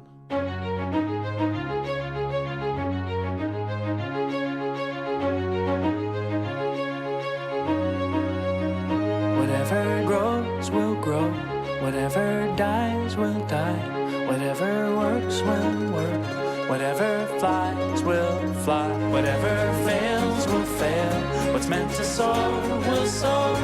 I am planting seeds. Whatever grows will grow. When it grows, it grows. Whatever dies will die. And when it dies, it dies. Come on. Works will If it works, it works. Whatever flies will let it fly, let it whatever fly. fails will fail. What's meant to soar will soar. I am planting seeds. Whatever grows will grow. Let it grow, let it grow. Whatever dies will If die. it dies, it dies. Whatever works will When it works, it works. flies Yeah, let it fly, let it fly. fails will If fail. it fails, it fails. To soar will soar. Come on, let it soar. I am planting seeds and nothing more.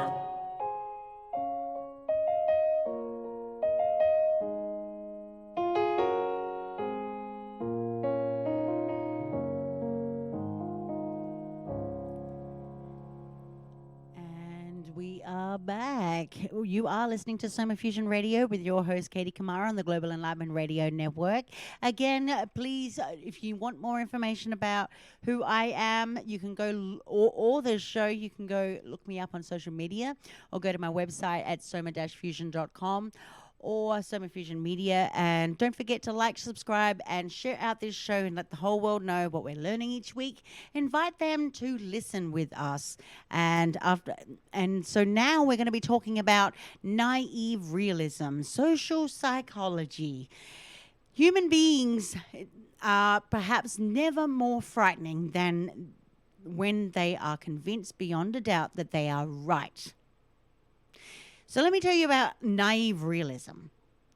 Naive realism asserts that humans have a natural tendency to believe that the world they see is exactly the world as it exists.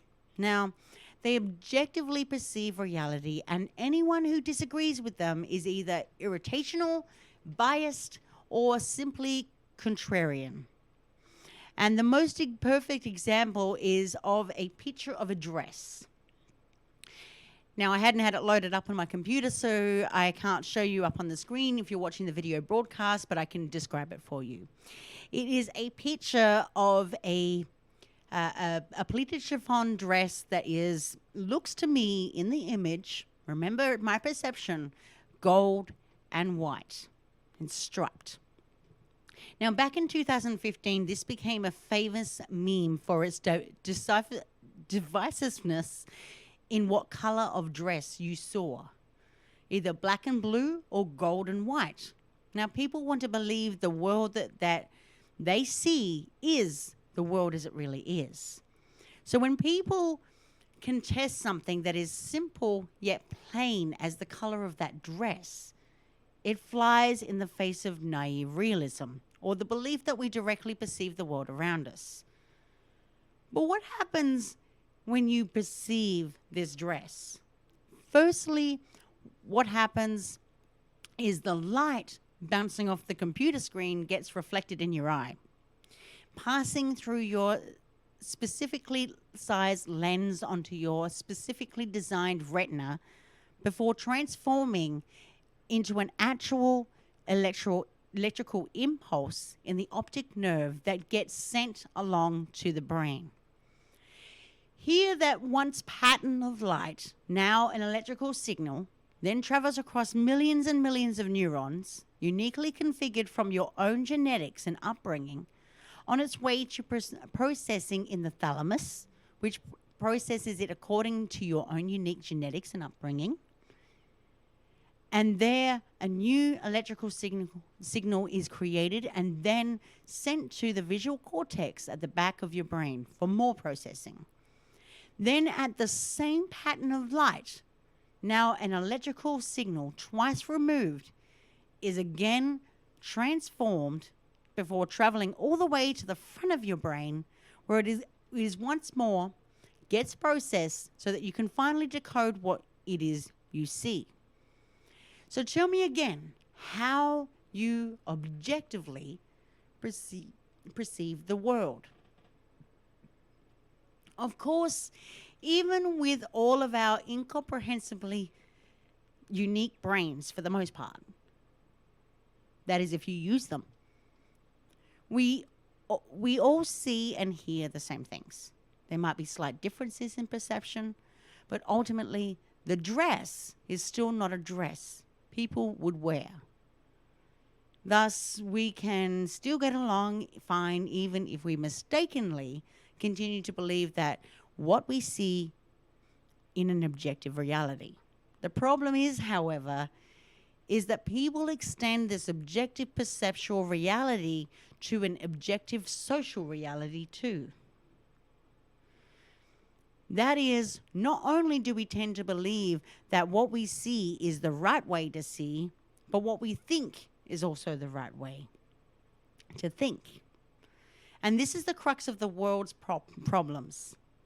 We believe that our interpretations and beliefs are about the world are the right ones to have. And anyone who disagrees with them is either irrational, biased, or simply contrarian. Keep that in mind. Versus the other possibility that maybe we have it all wrong. But our world is incredibly ambiguous. And what may be a joke to one person is indeed an insult to another. What sounds like a great idea to your friend is the dumbest idea ever to your mother. Remember what I said earlier in the show? But if every time someone disagrees with us automatically, and we automatically think that they're irrational or biased, instead of discussions, we have arguments. And instead of thinking, we have shouting. In fact, the fact of the matter is that we've all had different upbringings, value structures, experiences, hopes. And so we are necessarily going to interpret this ambiguous world. And the best path for its success differently. However, the only way for us to actually develop the best path is to understand that this other person came to their beliefs with a line of reasoning just like you did. Now, this isn't to say that there are two sides to every issue.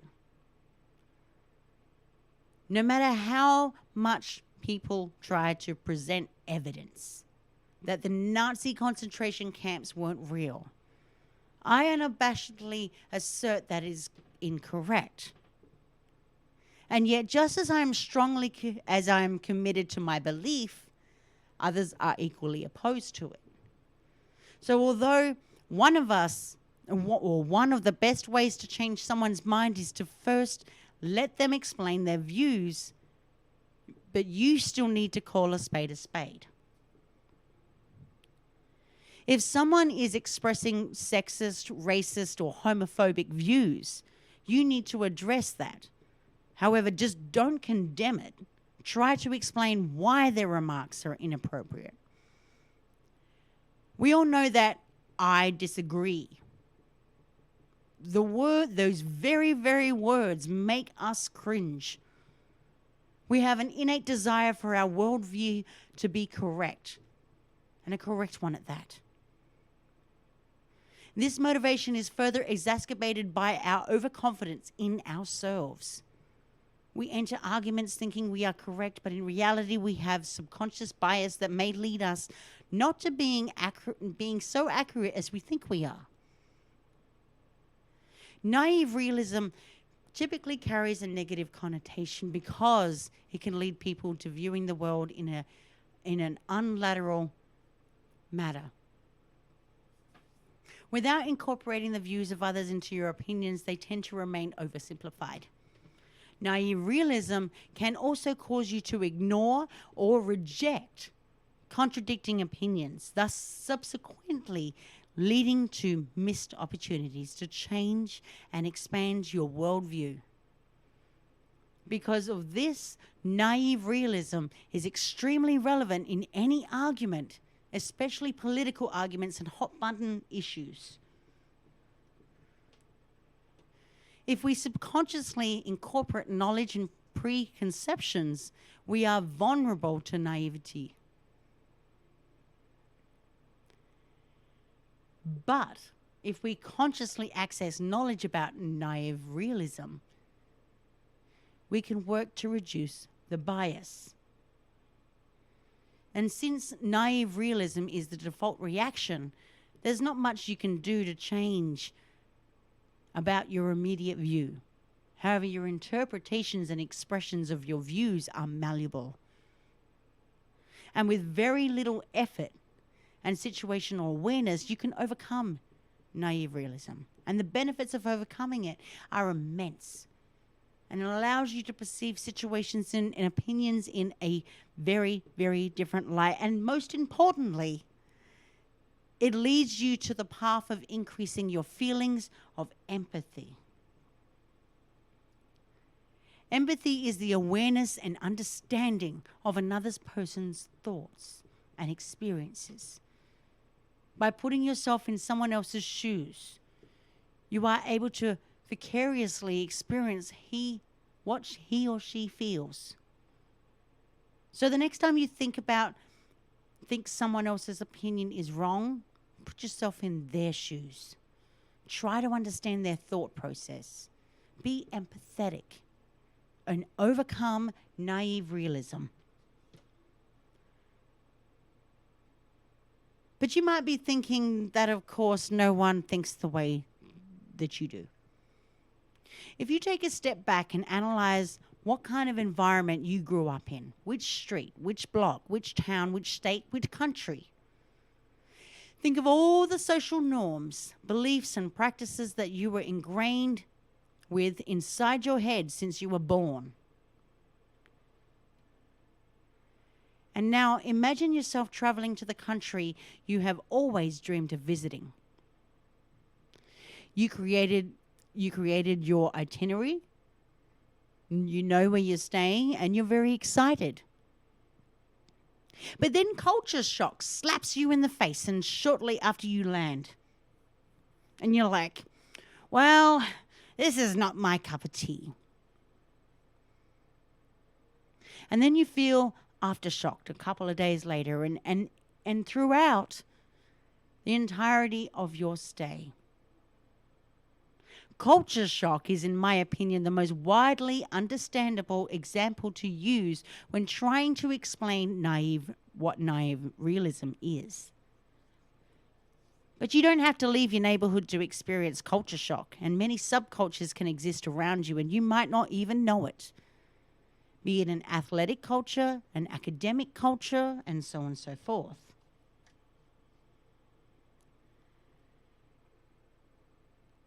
But think about it.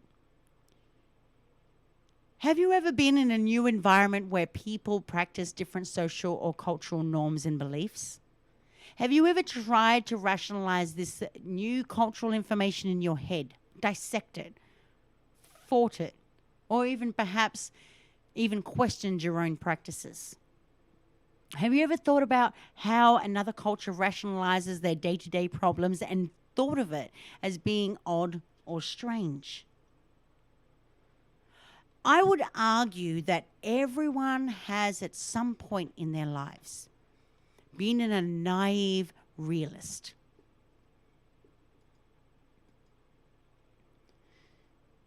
Anyone that has ventured outside of their bubble of cultural knowledge, be it local or international, has had that epiphany-like moment when they realize that not every place in the world views the world in the same way. The added beauty of having this moment is that you don't even have to leave your own backyard. You can learn about people and their culture through the internet to a certain extent.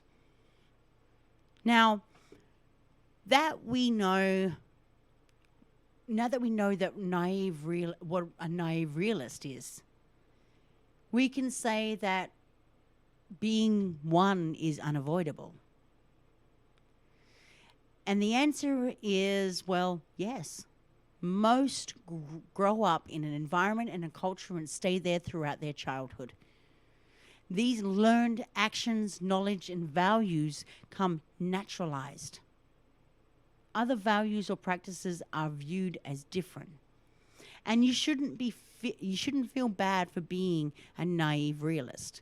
Trying to understand and analyze someone else's culture is hard in general, just let alone for anthropologists. And you could argue that being a naive realist is, in a sense, natural too.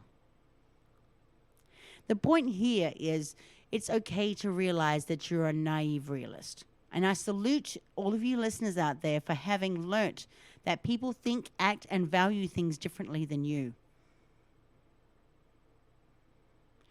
The next step is to not stay there. Don't stay ignorant. And if you haven't already, I would highly encourage you to take an anthropology class in school, read up on it in academic journals online. Heck, go to a festival that celebrates a culture's heritage. There's plenty all over the United States, let alone all over the world, especially in New York City. But all in all, we have been at some point in our lives a naive realist. And it's not good. It's not a good or a bad thing initially. It just happens. Once we learn this about ourselves, we can shake off the ignorance and better ourselves by exposing our minds to new environments. Let me give you an example. In the United States, the Western part of the world has generally overtly superiority complex about themselves. Sometimes they might perceive the Eastern parts to be underdeveloped, uncivilized, and economically downtrodden. A general perception is also sometimes exhibited in movies, which are based on prejudice. Different cultures have different styles of greetings, table manners, conventions, etc. It can mean different things. In the overtly traditional countries, the freedom given to youngsters in Western countries, especially women, can serve as a cultural shock. However, they forget the fact that all cultures are a product of man-made beliefs, faith systems, and hence there are bound to be differences. A symbol of status can be different in different nations. In India, gold is considered as a very precious metal and a symbol of status in society. However, it is not merely looked as a financial asset and many times tends to carry oodles of sentimental value and something that has to be sold as only a last resort. The world as we see it and how it appears through our perspective is a copy of it. And we often fail to realize that we are biased towards it. And we tend to take things at face value. Very superficial, shallow. And when we see that others deny our perspective, we tend to become defensive, simply because we perceive the world in that way. We often are overtly boastful about our cultures and make conclusions that other cultures are not good enough like ours. And I'm talking about America. We also might include that if the other person does not agree with us, he or she is wrong. And due to our prejudice, we often make the conclusion that the other person is not well informed and is ignorant. 2, the other person is too lazy to equip himself with knowledge. Or 3, they're biased. Let me go into hallucinations. And hallucinations is all about seeing things though there is no physical existence of the same. Thus, since a person who hallucinates is able to envision things though they are absent, it proves that the theory of naive realism is incorrect. But what about false polarization? When an individual does not share our views, the third tenet of naive realism attributes this discrepancy to three possibilities. The individual has been exposed to a different set of information, either is lazy or unable to come to a rational conclusion, or is under a distorting influence such as bias or self-interest. This gives rise to a phenomenon called false polarization, which involves interpreting others' views as more extreme than they really are, and leads to a perception of greater communal differences. People assume that they perceive the issue objectively, carefully considering it from multiple views, while the other side processes information in a top-down fashion. You following me now? So in conclusion, naive realism can be seen in everyday life, and we tend to become biased about our own perspectives. And as a theory of perspective, it is a study of deep research for anthropologists and psychologists alike.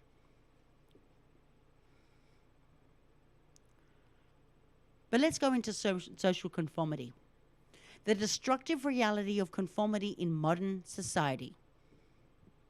Do you remember at the end of the break, well, at the start of the break, I asked you to ask yourself a simple question. What do you believe? Now, do you know the answer? I love watching the way humans interact with each other in those awkward moments of honesty. And I think it's hilarious to watch someone completely avoid human interaction by any means necessary. And if you've ever spent any amount of time sitting on a park bench or simply observing the world around you, I'm sure you've partaken in your fair share of people watching. Now, to give you an example, the other day I was at a store. There were two young girls walking in front of me. They were not far ahead, so I could understand their conversation. I was not paying attention much to them until I heard one of the girls say there was no way she could go out. Her friend responded with a list of reasons as to why she could not go out. Now, this isn't a time when COVID wasn't around, so bear with me here. Her friend responded with a list of reasons as to why she could go out. The first person paused for a moment and then agreed she had changed her mind that fast. And I thought to myself, wow, that wasn't much of an argument. I wonder why she didn't even put up a little fight. And then it occurred to me. Humans are incredibly susceptible to persuasion. And to a certain extent, it's almost as if we crave for it. And for some reason, we are drawn to the idea that we are set on our beliefs, but crave for people to attempt to change them. And often it usually works. But why is that? Why does persuasion work? At first, I thought it might have been because humans like to be told what to think. And in today's society, it's impossible to walk outside without experiencing some form of communication, whether it be verbal, auditory, or written. It's hard to escape it. It's all around us. But this being said, it's become all too easy to let society tell us what to believe through constant swarm of messages attempting to achieve communication with us. Is it because we're lazy? Or are we no longer capable of developing core beliefs that we can stand by? But let me tell you, ladies and gentlemen, no is the answer. We actually can. The brain forms belief in the same way it forms self-esteem. It follows patterns that we experience and turns them into pathways that are basically engraved into our brains. A person is more likely to have strong belief about an experience or an emotion that is directly related to their past. These experiences develop into beliefs that people often carry into their adult life. So if these beliefs are physically part of who we are as a wrinkle on our brain? How is it that we have somehow forget them? In a second, we're confronted with persuasion. I have a hypothesis here. Could it be that modern society growing around us is eroding our ability to truly believe in something through its relentless attempt to communicate 1,000 beliefs at one time? Imagine sitting in a room with a group of friends while the television, radio, and iPod are playing at max volume. It'd be different to concentrate on any single audio message attempting to communicate with you, and most likely you can get a gist of everything that's going on, but you won't be fully invested in any of the audio stimuli around you. Now compare that to the way the society attempts to carve beliefs into the human brain by any means possible. And if you were to log onto any form of social media, you will immediately be exposed to 1,000 different beliefs. And as you continue to see the same beliefs over and over again, they form wrinkles in your brain, like I stated before. The thing is, at what point do these beliefs become deep enough? If you have 1,000 beliefs, are they truly that important to you? And the answer is up to you. There is no factual statement that says you will or won't choose to believe in something. And honestly, that's really scary.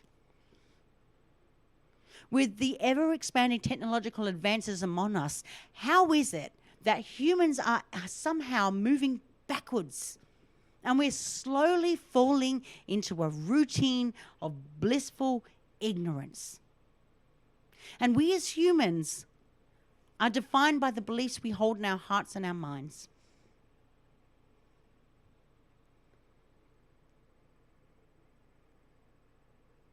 They make us individuals because no two humans have ever lived the same exact life.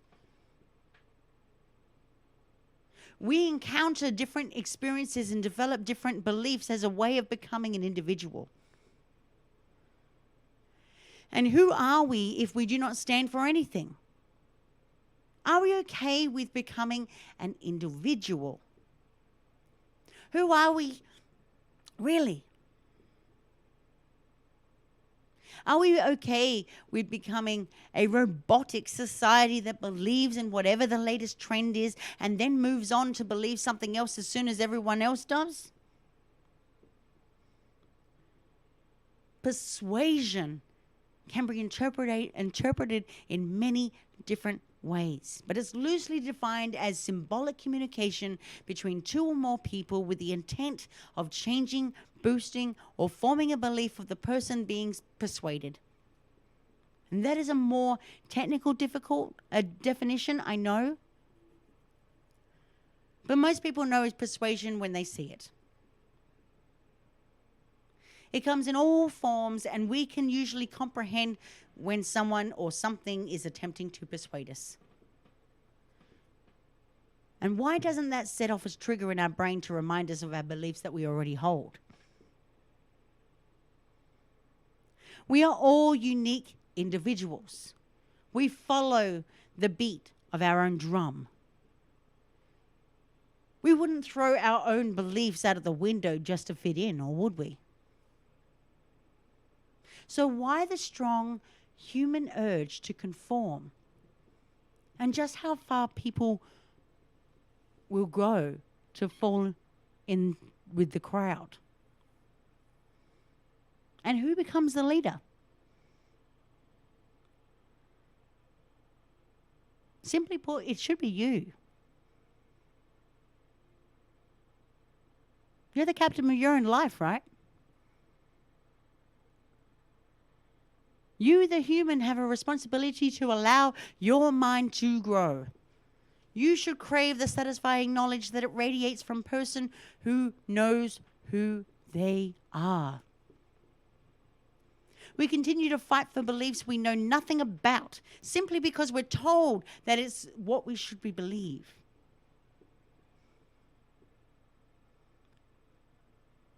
You should be the one to change that. If you change yourself, you can change humanity.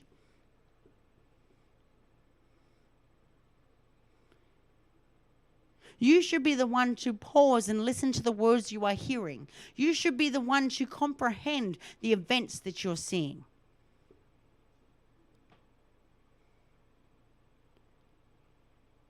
How many out there are you listening right now who are guilty of this? Put down your phone, walk outside, reward your body with the gift of belief. Be the strong human you were born to be.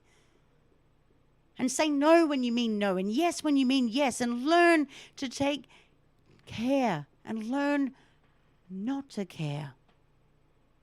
Learn to thrive. Be something that excites you. Persuasion is a fascinating concept, but it will always exist in our society. However, that doesn't mean it has to control society. Persuasion does not have a brain. Humans do. Let me repeat that again.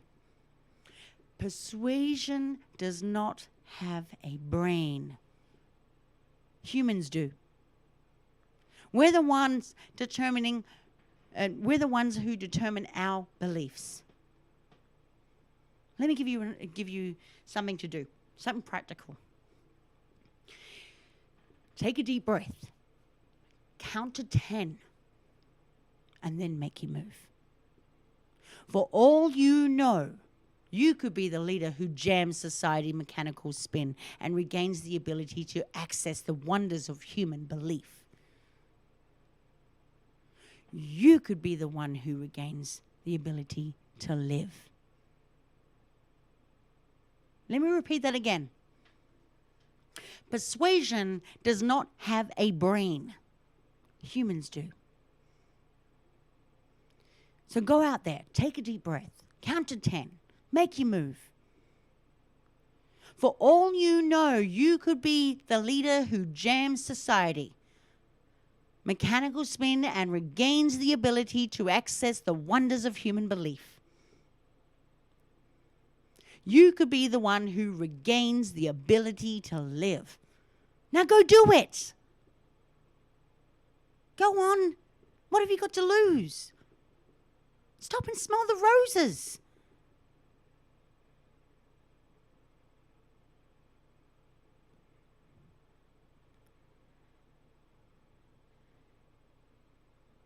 But let's go on to freedom of choice.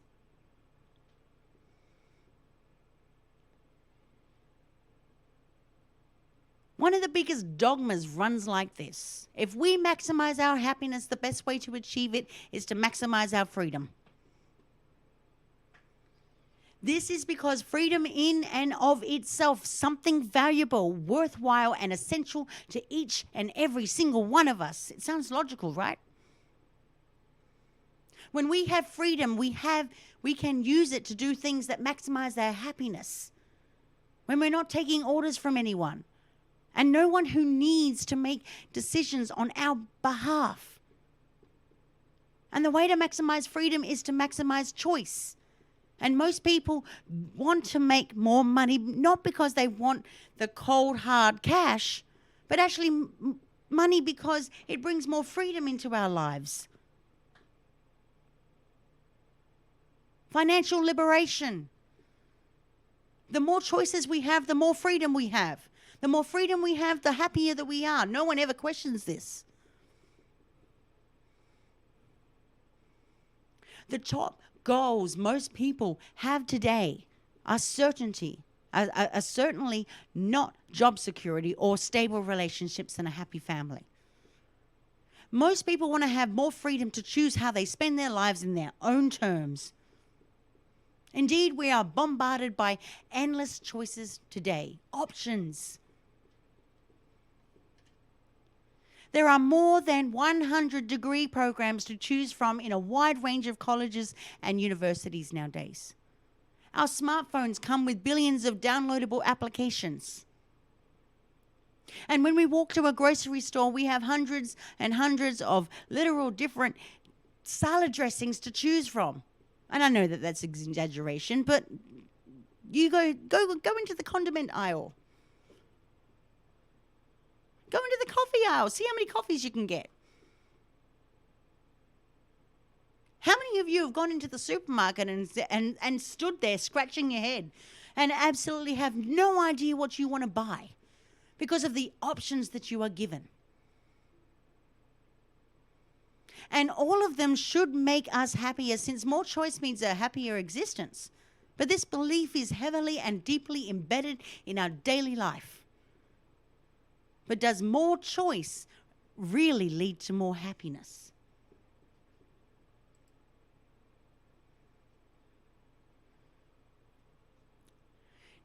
Now, I'm not suggesting that more choice and freedom are bad for us. There is no argument regarding how having more choice changes our world positively. We have all experienced the feelings of happiness that comes with increased freedom. So let's dive into the negative impacts that more choice creates in our lives. I told you I was going to break everything down. And you're probably sitting there listening to me thinking, oh, damn, she's hitting so many nerves right now, it's not funny. This is the big difference between being ignorant and having the knowledge and wisdom about what you are doing in your own life. Too many choices result in procrastination and paralysis. And just imagine, what would happen if Apple actually launched 100 different models of the iPhone in 1 year? Certainly sales would definitely drop. Why? Because there are so many models to choose from, it would take and make it incredibly hard to finalize the decision and actually pick one. Remember what I just said about the supermarket? The problem here is not about the iPhone's quality, but the hassle customers need to go through to make the right choice. And the more choice we have, the harder it is to choose. And most people will simply walk away due to the difficulty of making a decision. And the best example is seen in the majority of the startup failures. Most startup failures are caused by the lack of resources or market size. Or they're not caused, I should say. Let me correct myself. They're not caused by the lack of resources or market size, but by the lack of focus on the part of the founding team. We've all heard it in MLN startups. You think it's a good opportunity, and then all of a sudden, a month later, you're like, I'm bored. I've got no clients. I'm not making any money. Smart people with great ideas and endless resources have more choice, but it's not always a good thing. In this case, more choice produces procrastination and distraction, which often leads to a loss of focus and on the most important matters at a moment.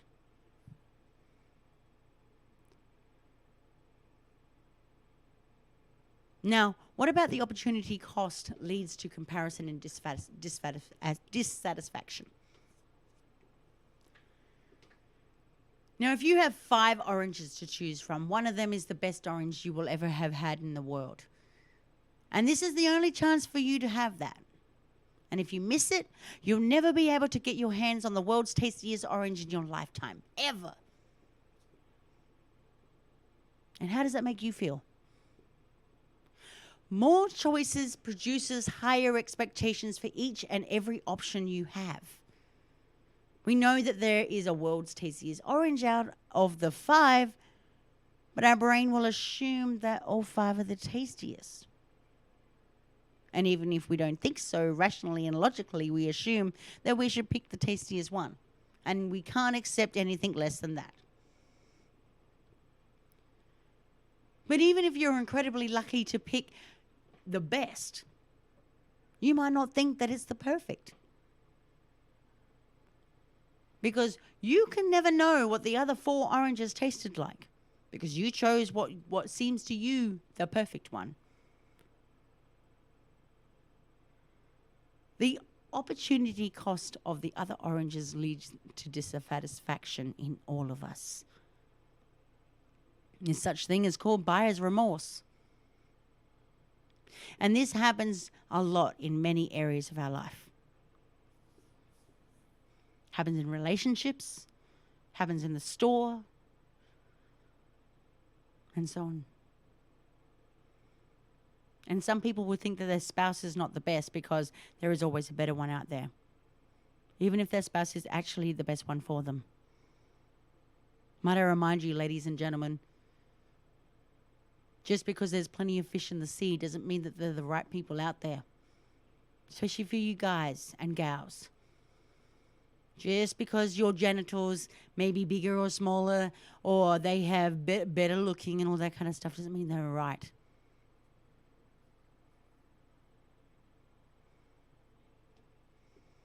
That is shallow thinking.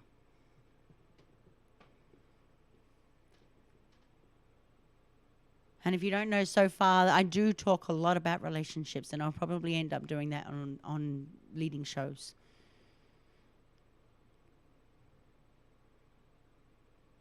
You're supposed to work at your relationships.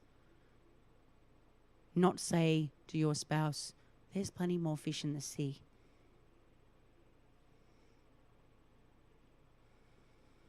But moving on. Eliminate options and choices. The solution to this problem is very, very clear. We first must stop believing in the dogma we adhere to so much. And more choice does lead to more happiness up to a certain point. But it's never linear. After a certain point, it's clear that given increasing choices, we become more miserable. We should trim down choices we have by prioritizing. And here are a few examples we can implement in your life right now. First one. Focus only on one business idea or career goal. Put all your effort and time towards building up first before you hop on to the next one. But don't give up. Remove other productivity apps on your smartphone. You only need one. In fact, you need a pocket-sized notebook and a pen. Be content with what you have and who you are. Appreciate your marriage. Make an effort to see the good in your spouse and focus on giving and not receiving. Don't make it all about you.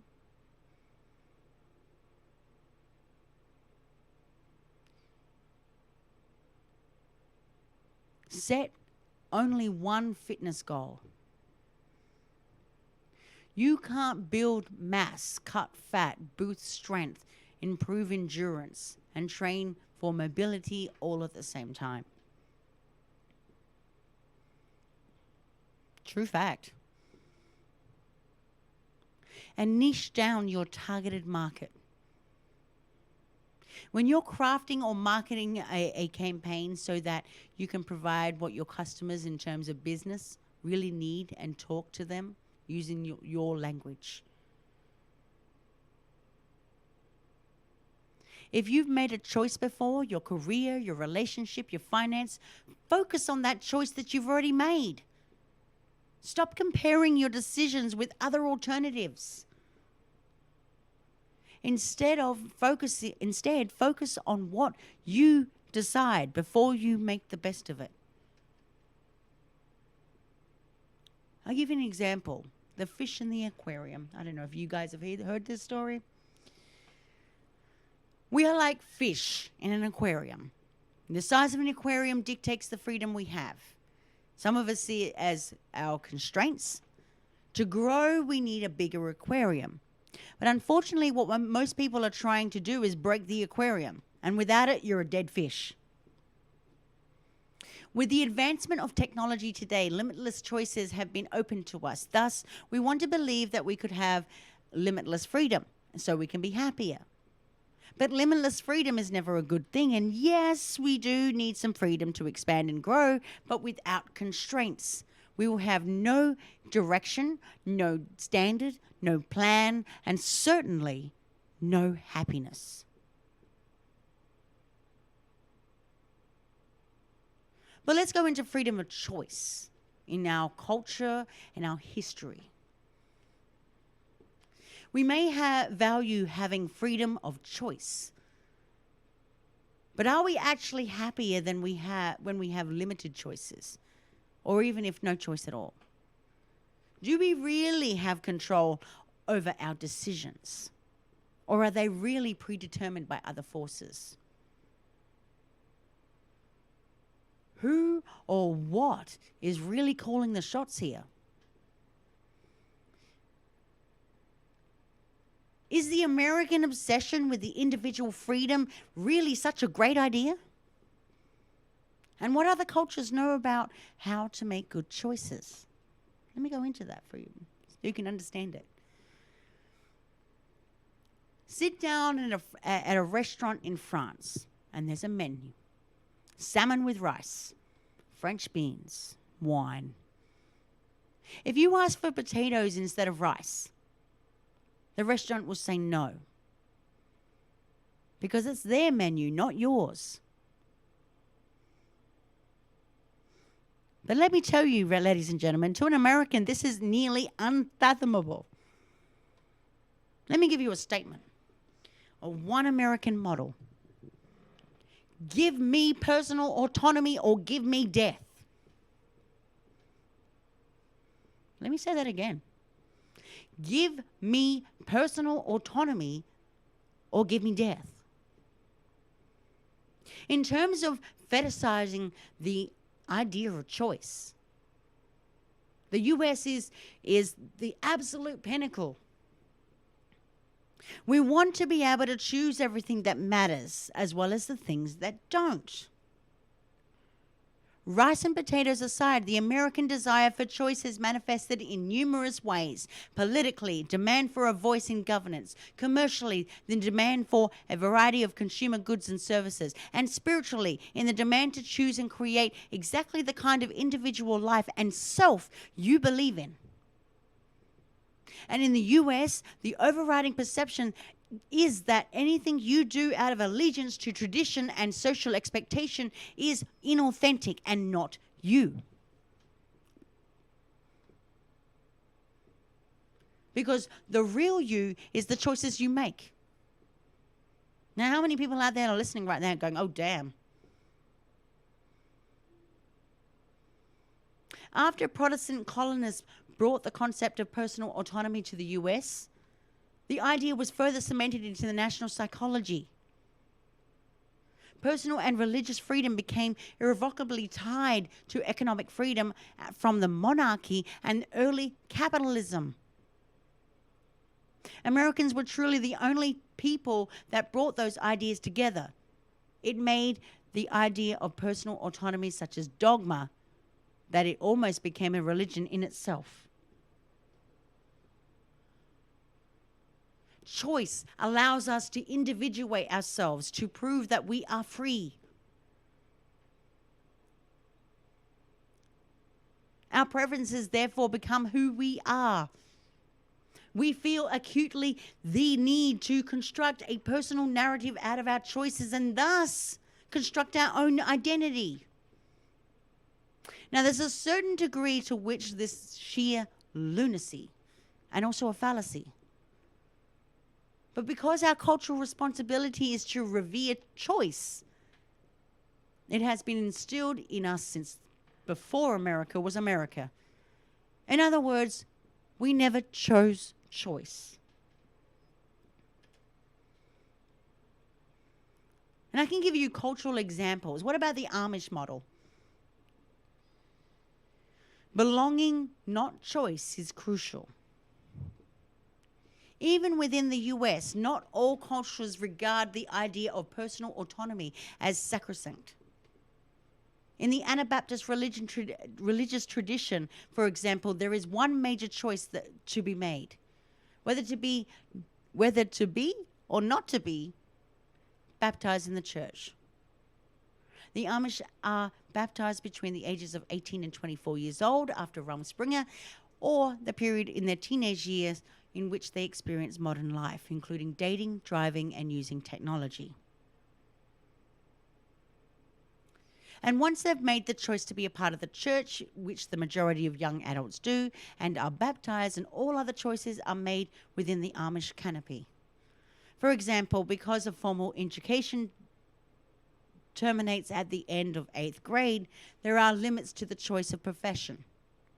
You cannot be a lawyer or a surgeon. However, within limits, you have every freedom to choose whether to become a small business owner, a carpenter, or a baker, or a horse trainer, or any number of other occupations. The Amish sense of identity is not shaped by choices that they make, but is conferred to them by the community. Instead of choice, they have belonging. And why would it be any less authentic to be a product of the family that raised you and the culture that you grew up in and the religious institutions that you participate in? Rather than knowing who you are by knowing your preferences, you know who you are by knowing what you belong to. Let's go to Asia. They focus on interdependence and harmony, not independence and self-expression. In some Asian cultures, to fulfill your independent self is not the primary goal of an individual. The goal is to be interdependent and maintain relationships and make them harmonious. In Japan, for example, being a going your own way person is to be immature and not culturally sophisticated. Though people obviously have preferences, they often do not choose what they like because that is not the ideal matter. Your cultural task is harmony, not self-expression. Why? Partly because being a part of the social organization of a core tenet of traditional Eastern religions. All of them foster an idea that a person is not a whole but a part and only becomes a whole in connection with others. The fundamental ontological understanding of what a person is as a model of as a node in a network. In Confucianism especially, the belief that without knowing your place in the hierarchy and behaving accordingly, chaos will ensue. And certainly you cannot choose to adhere the norm. Confucius says not to do certain acts if you do not believe in them. You do have the choice to opt in or opt out, but the difference here is that is a clear expectation of what the correct choice is. By not doing the correct thing, you are demonstrating that you are less than a full person. Meanwhile, in America, are similar rhetoric rules. By not exercising your full range of choices, you are demonstrating yourself to be less than a full person. Even though most people do not exercise the choices that they believe in so strongly, such as the right to vote, this is the fiction of choice in the Western. Individual choice is a powerful received idea, but frankly, it's a bit of a white lie that our culture tells itself. Westerners, however, are the most nonconformist, and they are not the most individualized. However, what Americans do have is a very strong dogma. We believe ourselves to be the most autonomous. We value autonomy more than any other culture. We value the concept of nonconformity more than any other culture. We value the concept of individual freedom and the individual choice more than any other culture. And at least rhetorically, nevertheless, Americans are certainly not the most radical in offering freedoms such as with gay rights or getting women to the right to vote. And they are not the first ones to actually empower people with autonomy. But our fixation on individual choice is actually dangerous to our society. because it pacifies our activism. Making choices based on social and political good actually engineers the most change. In Scandinavian countries, it was political choice to open government to women and make rules regarding energy use and environmental sustainability. If left to the individual, that would not likely have happened. As Western consumer culture with its seemingly endless choices proliferates, the world, will cultural view on choice change? Let's go a little further. In India, studies have found that even while young college students become mega consumers, that picking clothes or music without consideration for what their parents might think is not considered particularly moral. In Japan, advertisements explicitly encourage individuals to follow the trend and fit in.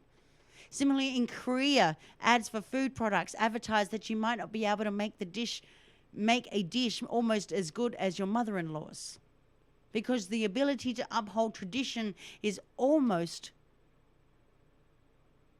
and most valued in driving personal choices, not innovation or in individuality. As countries become more urban, more people will be exposed to diversity and generally open themselves up to reflection.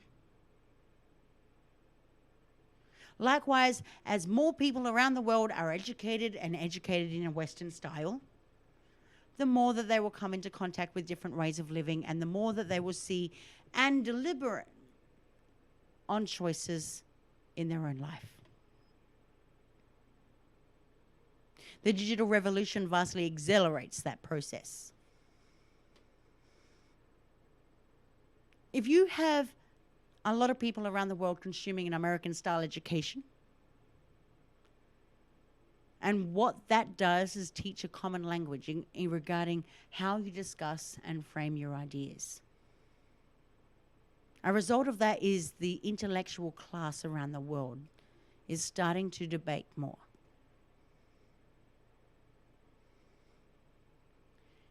That's leading to more conflict for sure. But they are also using this way of arguing when it comes to choices they need to make. And even when it comes to defending an absence of choice, like in a political system. The American obsession with choice insists that the choice be installed globally, whether through geopolitics or consumer goods. It is the anathema to let people limit their own choices, and it's tied to being free. But how do you know that you're free? Because you get to be freely, to choose, and to do what you want, and to follow your heart and your dream. The way things are now are not the way they have to be tomorrow. And for the majority of the United States, it is bedrock for the American self. Freedom equals choice, and in every human heart is the desire to be free. So that must mean choice for all. Yet, complete radical freedom and individualism creates a life that cannot be lived. Tyranny is unacceptable too, of course. However, somewhere between tyranny and radical freedom resides a mixture of constraints, social norms, legal constraints, individual freedom of choice that enables people to lead satisfying, meaningful, and authentic lives.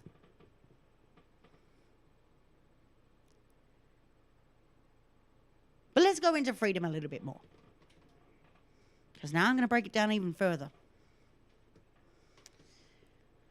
There have been no greater defenders of the view that humans are free than essentialists. Although their influence was in substantial decline at the end of the last century, The legacy of their thinking is still evident in the ideas of many thinkers, artists, writers, and even many students. But let's examine the ideas of the most famous of this group of philosophers, the thought of Jean-Paul Sartre.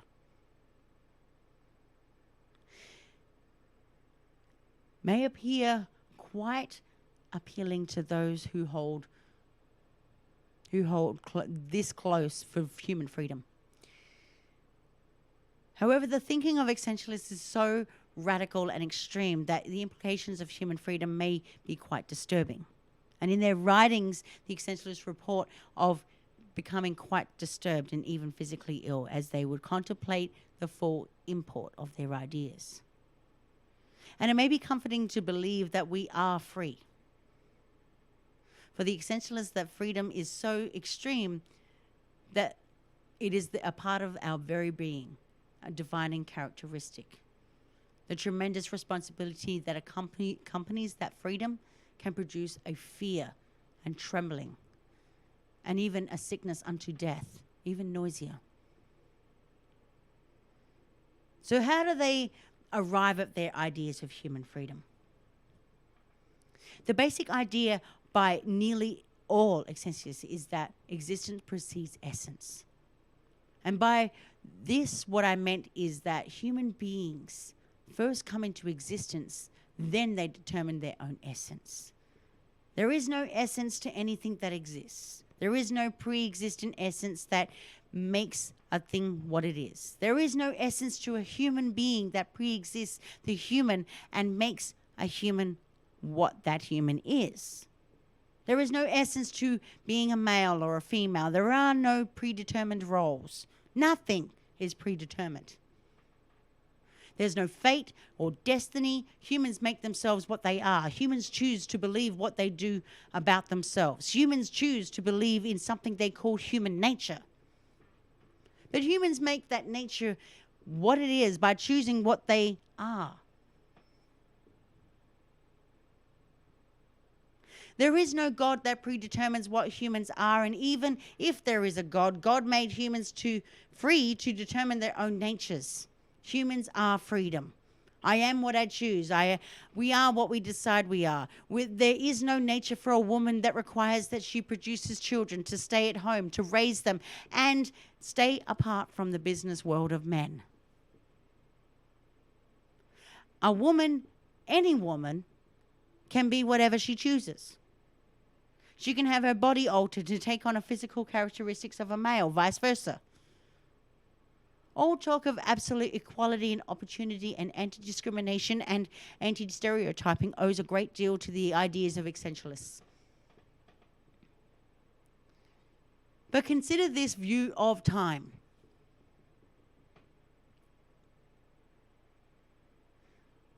We are told the story of how there was a beginning to a time and how there will be an end of time. There was a creation, and there will come an end. God started the universe, and God will end it. This is a Western story. It is a linear tale. Time beginning moves ahead and will become to an end. Start, middle, end. Each of us has a personal timeline in history. Birth, middle, death. We believe that we exist in each second of time throughout our lives. Each moment is a string of pearls. Past, present, future, birth, now, death. We think that we are in some way the string of pearls. But in truth, there is no string of pearls. There is no collection of moments. There is no self that exists throughout the entire span of time. There is no self that exists through time. There is only the now, and in the now, the eternal present, there is only the awareness and not the awareness of our self being aware. And each of us are only aware of the computer in front of us. It's like the feeling of the chair on our buttocks, the floor on the bottom of our feet. We are not aware of something called self. And that would be doing these things and feeling these feelings. We are only a collection of our awareness, and we are not aware of the self being aware. We are aware of our awareness. We are being. We are being for itself. There is no past. There is no future. They do not exist. There is only the present. You cannot touch the past. You cannot see it, hear it, or prove it that it even exists. Not in any way does the past have real being. The past exists only in our memory, and that exists only in the present. Thus, we cannot determine any way what we do because it does not exist. Neither does the future exist. We are always in the present. We are free to choose what of the past, our memories, we shall use and in what way we shall use it. We are free to project into the future any idea we choose of what it is we want to be, including dead. It is all a matter of choice. If I believe I am a woman trapped in a man's body, or vice versa, then I can choose to change that body. If I decide to be a bird, then I can begin to fly by jumping high and flapping my arms. I may not fly very far, I may not fly very well, and I may not look to others as birds, but I'm not allowed to define them by who I am or what I am. I am free to be whoever I choose. Ringing some bells here? I can be master or slave to others' thoughts about what and who I am and how I am to act and live. I can determine my own mode of being, my own essence. And if others just attempt to define me or confine me with their definitions and DNA analysis and their attempts to categorize me and stereotype me, I have a choice. Either I can accept their attempts to turn me into a thing for them to manipulate and confine me, or I can refuse and be who I decide I am and to be. Whether or not there is a God, it is a matter for all humans to choose. No matter humans, they do what they must. Even if they decide not to choose,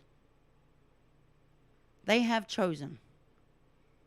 Humans are condemned to be free.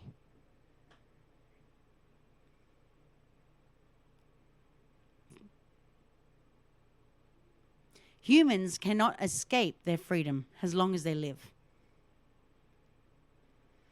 Some humans cannot tolerate radical freedom, and they choose to kill themselves. And there is no more freedom than the human that has become being in itself, a thing, a corpse. Humans decide whether or not to accept the Bible. They decide whether or not to believe in a God. If a human hears a voice or sees some vision, the human must decide, is it an illusion, hallucination, the devil appearing as God or an entity sent from God? There's no escaping in choice. For Albert Camus, an existentialist, that the first and foremost important philosophical question is, why not kill myself? I don't suggest it. For argument's sake, each human is capable of suicide. It does not require a great deal of education or a great deal of chemicals or equipment. People can think of a dozen or more ways to kill themselves that requires no money. And there are dozens of items in the supermarket or a hardware store with which a suicide can be facilitated. Again, this is an example. I'm not telling you to go do that.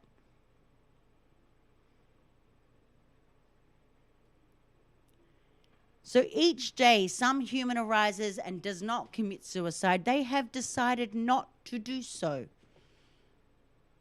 They have decided to live their life and accept what is on their daily schedule. There is no escaping what we choose, the life that we lead, because if we did not want it, we could do otherwise.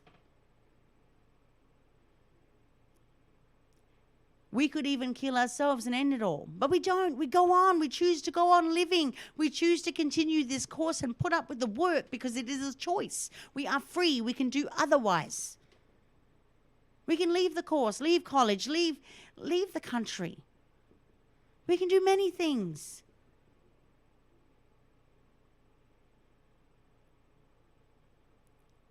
And we can choose not to choose anymore and commit suicide. Unfortunately. It's a sad reality in society that we live in. There are many people who act as if they have no choice. Victim mentality is another one. This is the one for that can be seen as evil. The one bad thing is to act as if to speak as if there were no choice, and if there was not one that was not responsible for what one does or what has been done or is done or what one does. This is called bad faith. And there are many people who commit this bad act. And they attempt to convince others that they are not responsible for their actions and they are not really free. And they make up many explanations and excuses for what they have done. And they choose to represent the actions as somehow forced upon them and the result, not the result of choice at all. I'll give you some examples. My abusive parents made me do it. My junk food diet made me do it. My drugs made me do it. Too much violent television made me do it. My premenstrual cramps made me do it. My postpartum depression made me do it. And finally, the devil made me do it.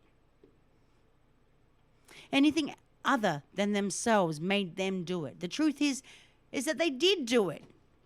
And that they did choose it.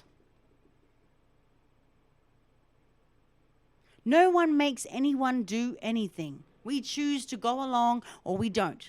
We are free to say no. We are free to struggle against those who will compel us to do something. We can resist. We can fight against them, or we can choose to surrender and thus enslave ourselves. No one makes anybody a slave. People can imprison themselves and they can put shackles on a human and physically abuse them. But no one makes anyone a slave. Each person becomes a slave when they decide to go along and follow the commands of their master. For Nietzsche, an existentialist, there are masters and slaves.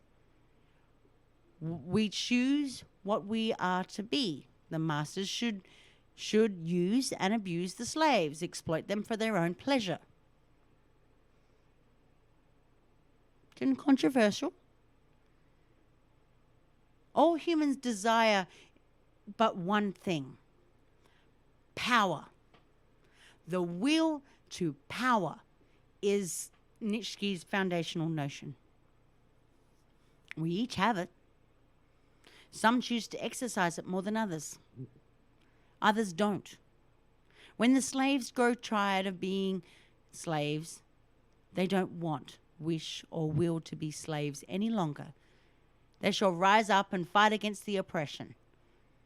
Even if they are to die, they die free as fighters, not as slaves.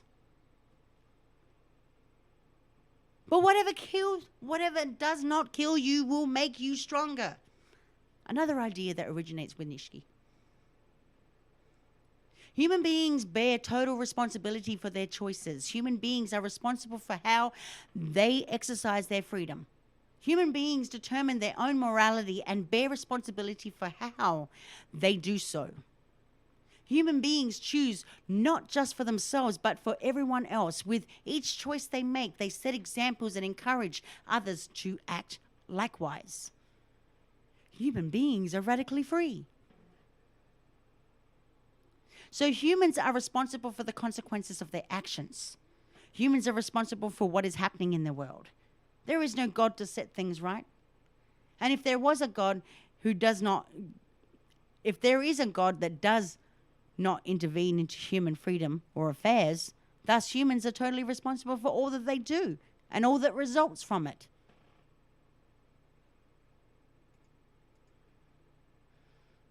Humans are being for itself. Humans are not things, innate objects, being in itself. Humans are beings, are conscious. Human beings are not things. Human beings are not conscious of consciousness. Human beings are not self or immortal spiritual entities. Human beings exist in the present only. Human beings are free. Human beings are free to become what they project. Human beings cannot escape from their freedom. Human beings are condemned to be free. To deny this freedom or to pretend it isn't so that they are acts of bad faith. Human beings are what they project. Human beings must make choices. Now, this is a radical view of freedom. There have been few stronger expressions of human freedom than what you will find in the works of essentialists. You may find quite a bit to admire or identify with their writings. You may agree with them. You may choose to think that you are free. But then there are those who would explain your actions as determined by your prior conditioning. And they hold that you are not free, either being wholly determined in all that you do, or for the most part, so you are free or not. Let's have a look at it. If you look into universal determinism, an articulated assumption of humans implicit in behavior, everything is the effect of some cause or causes. For something that exists, there are an antecedent condition. Causal determinism is every event has a cause. The thesis of determinism is everything, whatever is caused, all things follow natural law, regular patterns, all events are predictable if enough is known.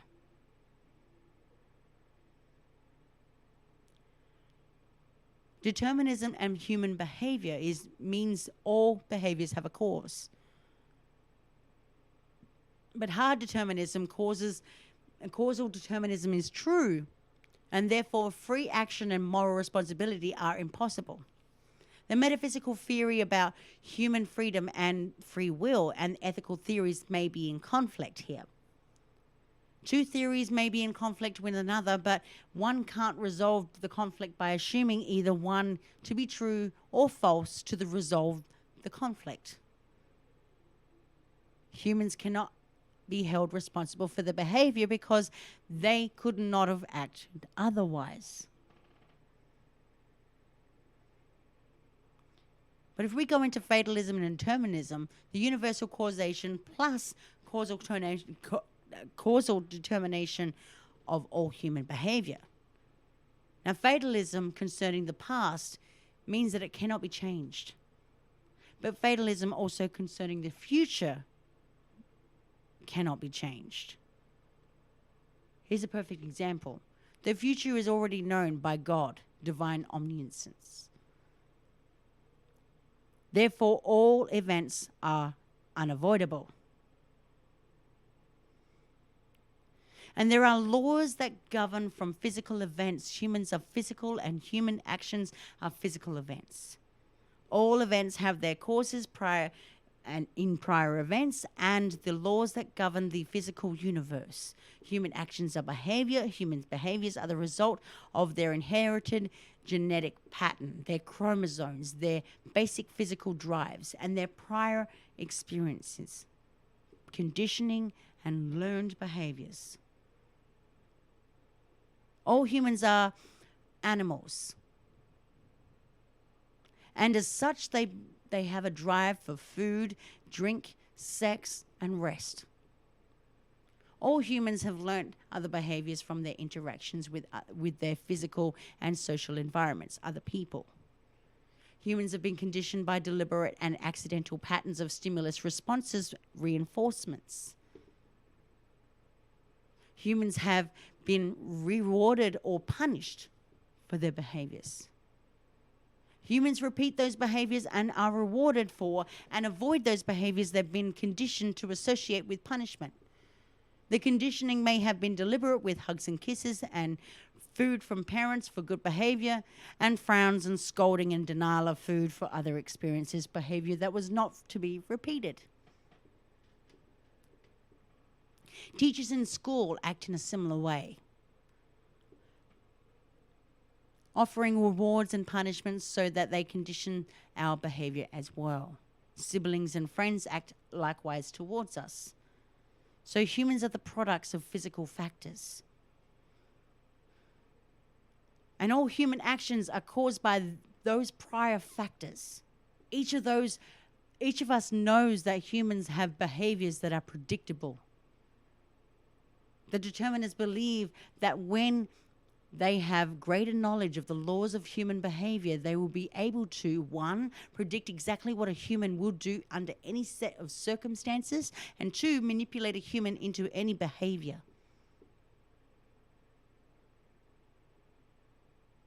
And all that would be needed would be 1, knowledge of the laws of human behavior, and 2, the knowledge of all prior conditioning any human has had. Each person knows of the following expressions. Number 1, everything has a price, or everyone has a price. Number 2, you know how to push his buttons or her buttons. These expressions support the determinist view. Even someone who has been conditioned for certain behaviors and one knows what those conditionings are, i.e. the buttons that we're calling here, then all one needs to do is push them to get the response that has been conditioned or programmed into the human. I'll give you some examples. Children learn quickly about conditioning. Small children learn what cries and screams will get their parents' attention. They will learn what hugs and kisses will get them the gift that they want. Parents learn what rewards and punishments will get their children to do what the parent wants. Here's another example. Each of us knows that there has been a time when someone has pushed our buttons and we would have wished that we would have not lost control, but that we did. We feel bad now. We want to act otherwise, under control, but we lost it. They pushed our buttons and we got our goat, got us to, and we behaved in a manner that we wished were otherwise. Well, that little example of an experience we can all relate to establishes evidence in supporting the determinist position. We are not free. We're the products of conditioning. Here's another example. Advertisers make us pay a great deal of money to people who believe that they know something of the laws of human behavior. Advertising is effective in raising the sales of products. People buy things to look classy or to fit in with a group. And some mentioning conformity there. They often buy things that they cannot afford and have little use for, but to do so because of the advertising. The ads push buttons and they get a response, and that has been conditioned. People make a great deal of money each year proving this is so. You only have to mention something 20, so I can't remember the numbers, like 23 or 26 or something like that, somewhere in that vicinity, somewhere between 20 and 30. You only have to mention something 20 or 30 times for someone to actually go ahead and believe it to be real. It's a psychological fact. Here's another example. At casinos, people put money into slot machines and other games of chance. They don't always win, but they get a return often enough to keep them gambling. These behaviors are evidence of the laws of conditioning and intermittent reinforcement. If a person can get another to do what they want, how can it be said that people are free? If everyone has a price to do something and that price is met, then they will do it. They will not refuse, and they can't refuse. Here's another example. There is an expression to the effect that we all have a price. The price may not be the money. It could be guaranteed safety of our children, or fame, or power, or something else. Security. If this is true, it lends support or evidence in the support of determinist position. Is it possible for someone to turn down their price when it is offered? What would that not mean? Would that not mean that their price was higher or something different that was offered? It appears that the claim that everyone has a price is exceedingly difficult claim to disprove. And I'm going to break it down for you. Like I said, I'm teaching you. There's lots of evidence in support of it, and none opposed to it. Because any instance of a price being turned down would be a case of price being miscalculated by whoever made the offer. And it would not be the real price. If this was so, there is something either very powerful about the claim or something is very, very wrong. Some will claim that when offered money to do some act, never in a million years, you would say, you couldn't pay me enough to do that. But even claim that for them there is no price. This only means that the price for them has not yet been offered. And what a person would never do for money, they would do to protect the lives of their children for some other price. No freedom, simply different prices for different people for different acts. Now, I don't know the personal histories of all of you listening to my show right now, but I do know some general things about people and what motivates them. Money is a very, very, very big conditioning agent. I can offer something to someone I think is particularly susceptible to a particular in return for a behavior I want exhibited. And it's never failed. Not that I suggest to go do it, but we've all been there at some point in our lives. If I select someone and take out a $5 bill, if I offer $10 in return for barking like a dog, that person's going to bark, and I hand over the $5. I offer another person $10 bill. They must stand in front of a public and state, I'm an ass. And they do so, and I hand over the $10. If I ask again someone else if there is anyone there who would turn down $100,000 in return for dropping out any of the courses that I teach each year, or no one would ever refuse. They all have a price, and if I can meet it, I can get them to do the act. I could enter a room right now with an envelope. It is sealed. In it, I have a slip of paper on which I have written the action I will make someone do. You can always succeed by doing it. There is something I have in the power to do that I can get anyone to oblige. Leave my classroom. I select another person, I make the offer, and they get up and leave. It doesn't cost me any money, but they're happy. But now the class is left wondering whether the student could have said no. Now I can claim that the student could not have refused once I met the price. If I know the person's buttons, their programming, their conditioning, and if I can push those buttons, I can make the person do what I want. Have you, listeners out there, figured out what I do? Do I have your price that I could meet? And if you think that you know when you are confirming the claims about the operant conditioning of behaviorism itself. Let me tell you, gentlemen and ladies, there is no freedom of the will at all. We've all been conditioned to believe in freedom.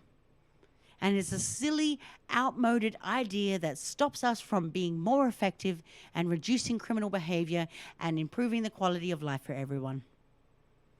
And when criminals are found guilty, they need to be reprogrammed, reconditioned to avoid criminal behavior. We do not do that now because of the silly beliefs we have in our souls and our mind and our freedom. Psychology and neuroscience will continue to provide us more and more evidence that people are not free and that we do not have minds. We have brains and we have conditioning. That is all. But if you're still not happy with what I'm telling you and the evidence that I'm providing you, let's go further. The brain contains elements that determines what appears to be human decisions, the neurological basis for decision making. The brain, in its unconscious processing, determines what appears to be conscious choices. Either you are forced to do something by some external agent, or you are forced or made to do by something by an internal agent, such as a reason or a motive, or a feeling, or an aim, or a purpose, or a goal that you have. Either way, your behavior is determined by those forces working on you that make you who you are and make you do what you want to. There's no freedom.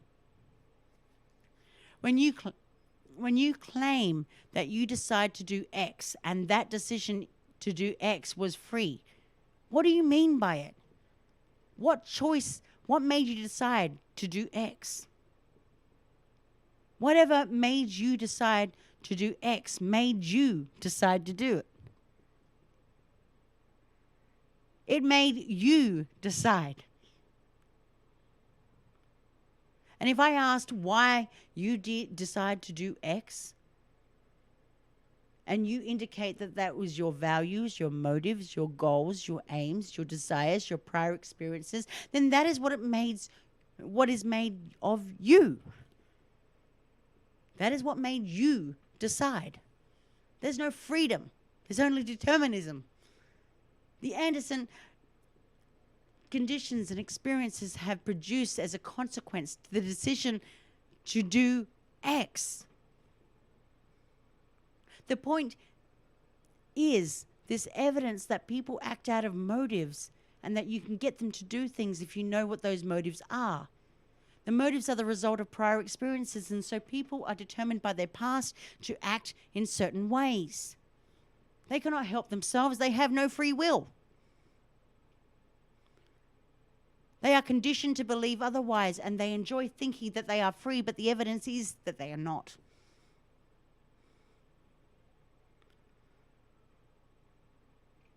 But let me just go into a little bit here.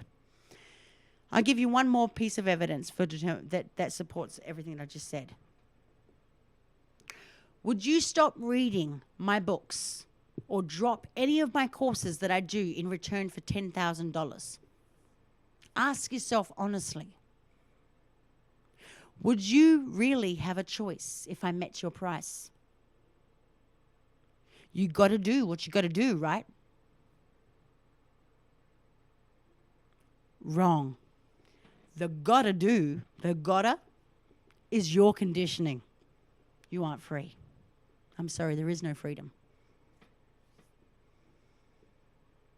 But we live in a world where every one of us has gone through different life experiences compared to the next person.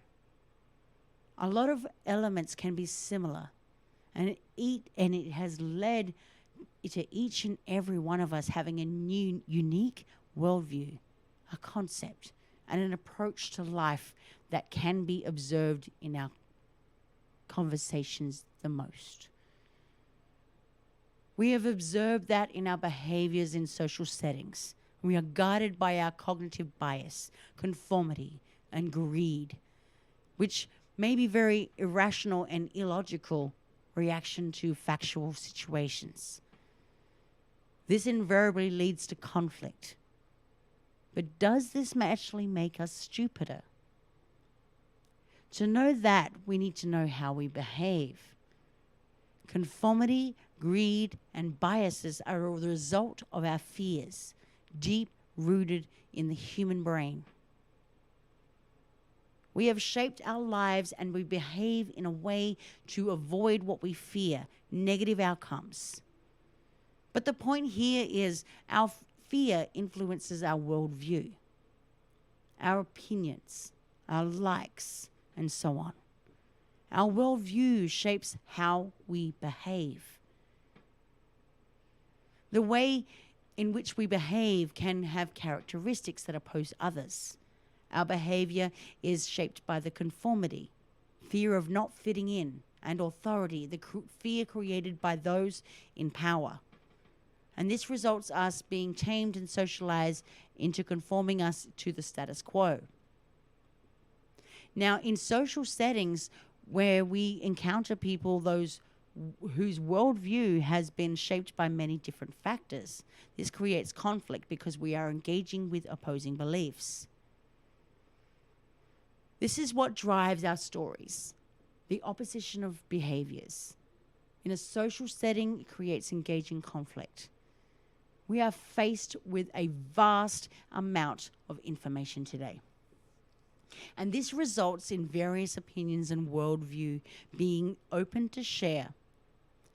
Our socialization, conformity, and or fear can cause a majority of us to have similar opinions about something, even though this opinion may be a common belief. It is likely to be false. And when somebody opposes common belief, there is conflict. And often at times, we as humans feel entitled to our beliefs. And instead of spending energy on analyzing facts and meeting facts, we would rather prove our beliefs, shove it down somebody's throat. We give all energy in proving our beliefs right. If our beliefs are proven wrong, it would mean that everyone we know who believes the same, the authority who told us, and our actions and behavior up until this point were wrong and flawed. And this trait is so deeply rooted in our human brains. These traits were useful to our ancestors, maybe in the Stone Age or the African savannah.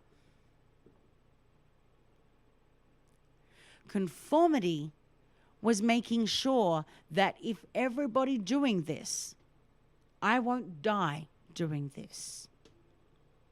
Greed was a way to collect extra goods in case of unpredictable, harsh events. Overthinking and fear run instead of analyzing was a way to make sure the beast didn't kill and eat us. If you didn't conform to this in the Stone Age, you might end up doing the same, something that will kill you. If you didn't collect extra material to ensure survival, you may die in a harsh event. Like if there was actually a lion in the bushes, and if you did not run for your life, you probably wouldn't be alive to pass on your genes. Unfortunately, our human brain hasn't evolved much since then. But the environment around us has changed. Today, conforming can lead to suppression of individuality and creativity. Greed can lead to obsessive behavior, which stops you from enjoying the beautiful things in life. Enforcing beliefs that may have helped us earlier, may have helped our ancestors pass on that information, that important information. But today it creates a series of negative emotions. And we must be able to observe objectively, critically think, and analyze what is false and what is factual. And we need to let people follow their beliefs if they want to. Changing somebody's worldview is not our life purpose.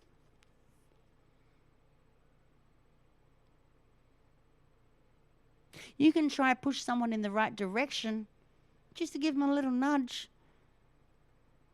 But don't kick them down the stairs. That's not our job. This is a part of my worldview, and it may contradict many people out there. And I understand in some extreme situations you need to change your beliefs. And so you can do so what you want to. But in our everyday mundane life, we need not to influence or change people. Though whole advertising, social media, politicians, and so on are constantly influencing all of us. We don't have to have the same opinion. Diversity is the most beautiful thing about being alive. But the conflict created by enforcing our beliefs on others, the society is tearing apart. And therefore, we critically need to think. Be aware of the biases that we have. What is stopping you from seeing the fact? Accept what you know can be wrong. And when you are talking about a subject, you are only using information that supports what you know. Or are you checking different sources and analyzing to come upon a solution? We seldom do the latter because it feels like so much work and so much energy consumed that we end up using more energy to prove our beliefs. Instead of thinking what you want the world to look like, accept the world the way it is and deal with it in those terms. Now you know the most common information, and our beliefs are not a result of well thought out research. We just absorb them as a social trend most of the time unconsciously. And we are not free to be open to the facts, free to be stuck in our beliefs. We can refuse to be open to anything. Keep conforming to fit in. Continue to believe what people around us think. Continue to blindly follow authority, and that is why we are free to be stupid, free to be apes. Yeah, I said it. However, the problem with this is we continue to remain stupid, and human stupidity continues unabated. Hey, don't believe anything I just said. And what I've just done is shared facts from human behavioral psychology and evolutionary neuroscience. But what matters here is you start critically analyzing this information by researching what is right and what is wrong.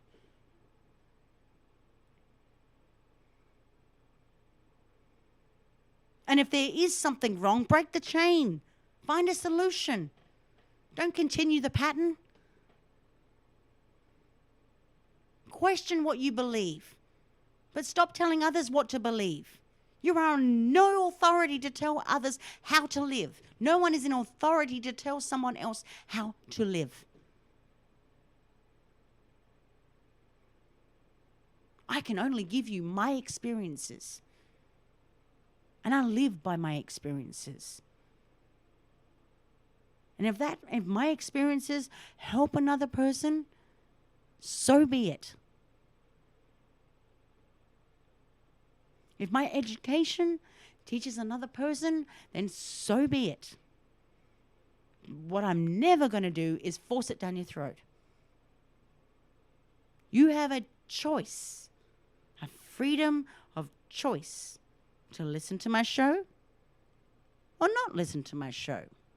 You have a choice to be ignorant or you have a choice to be educated. So ponder this. Do you look at things through a certain lens? From my subjective perspective, of course you do. That's inevitable. There is no such thing as zero bias. And it comes with the hypocrisy of life. But let me leave you with this. Are you open to looking at things through another lens? Learning from other perspectives? Without the disillusioned belief of perspective, reality, conformity, and freedom of individuality and conformity.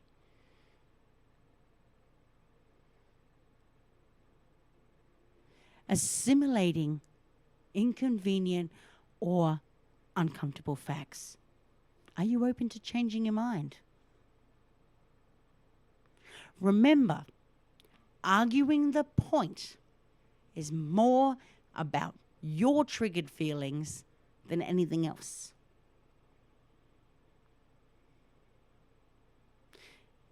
And that's the end of the show. And next week we'll be speaking on saccharine terrorism.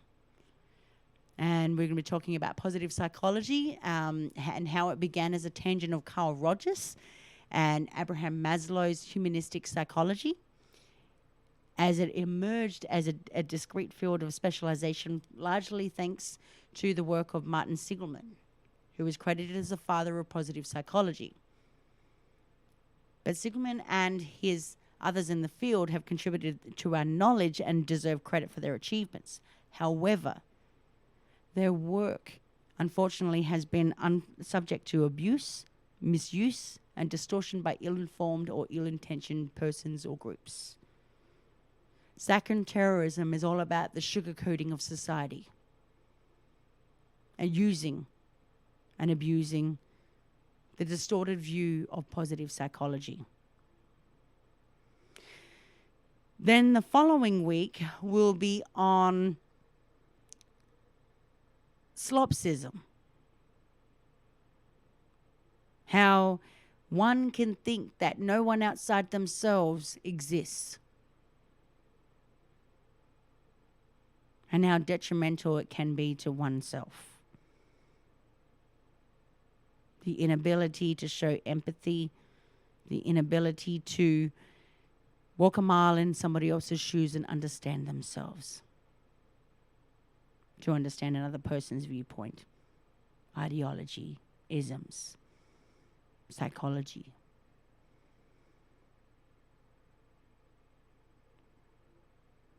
And this entire show today was dedicated to a book I wrote back in 2017 called Human Nature. And all the information that you've heard tonight, the research, the opinions that I have, the theories that I have, is all in the book. And you can find that book at somafusionmedia.com. You go to the bookstore over there if you are interested. And with that said, we will be back next Wednesday again with the topic of saccharine terrorism. You are listening to Soma Fusion Radio with your host, Katie Kamara, on the Global Enlightenment Radio Network. And for more information, please look me up on social media. Or just go to my website, soma-fusion.com or somafusionmedia.com. And don't forget to like, subscribe, and share out this show. And let the whole world, and invite people. Come and let them learn with us each week. As I've said earlier, I will be doing 3-hour lectures from now on. I won't be having any guests for a good while anyway. And so if you have a topic of interest that you would like me to talk about, you can always email me at somafusionmedia@gmail.com, or just message me up on social media wherever you find me if you're connected. Because I think these topics, however controversial, should be spoken about.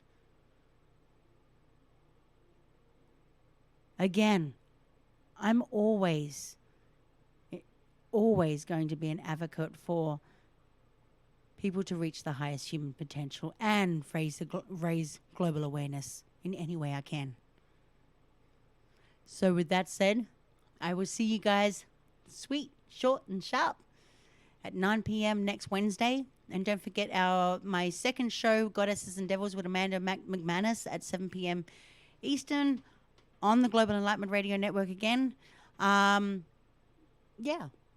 Saturday. Have a good night. I love you all.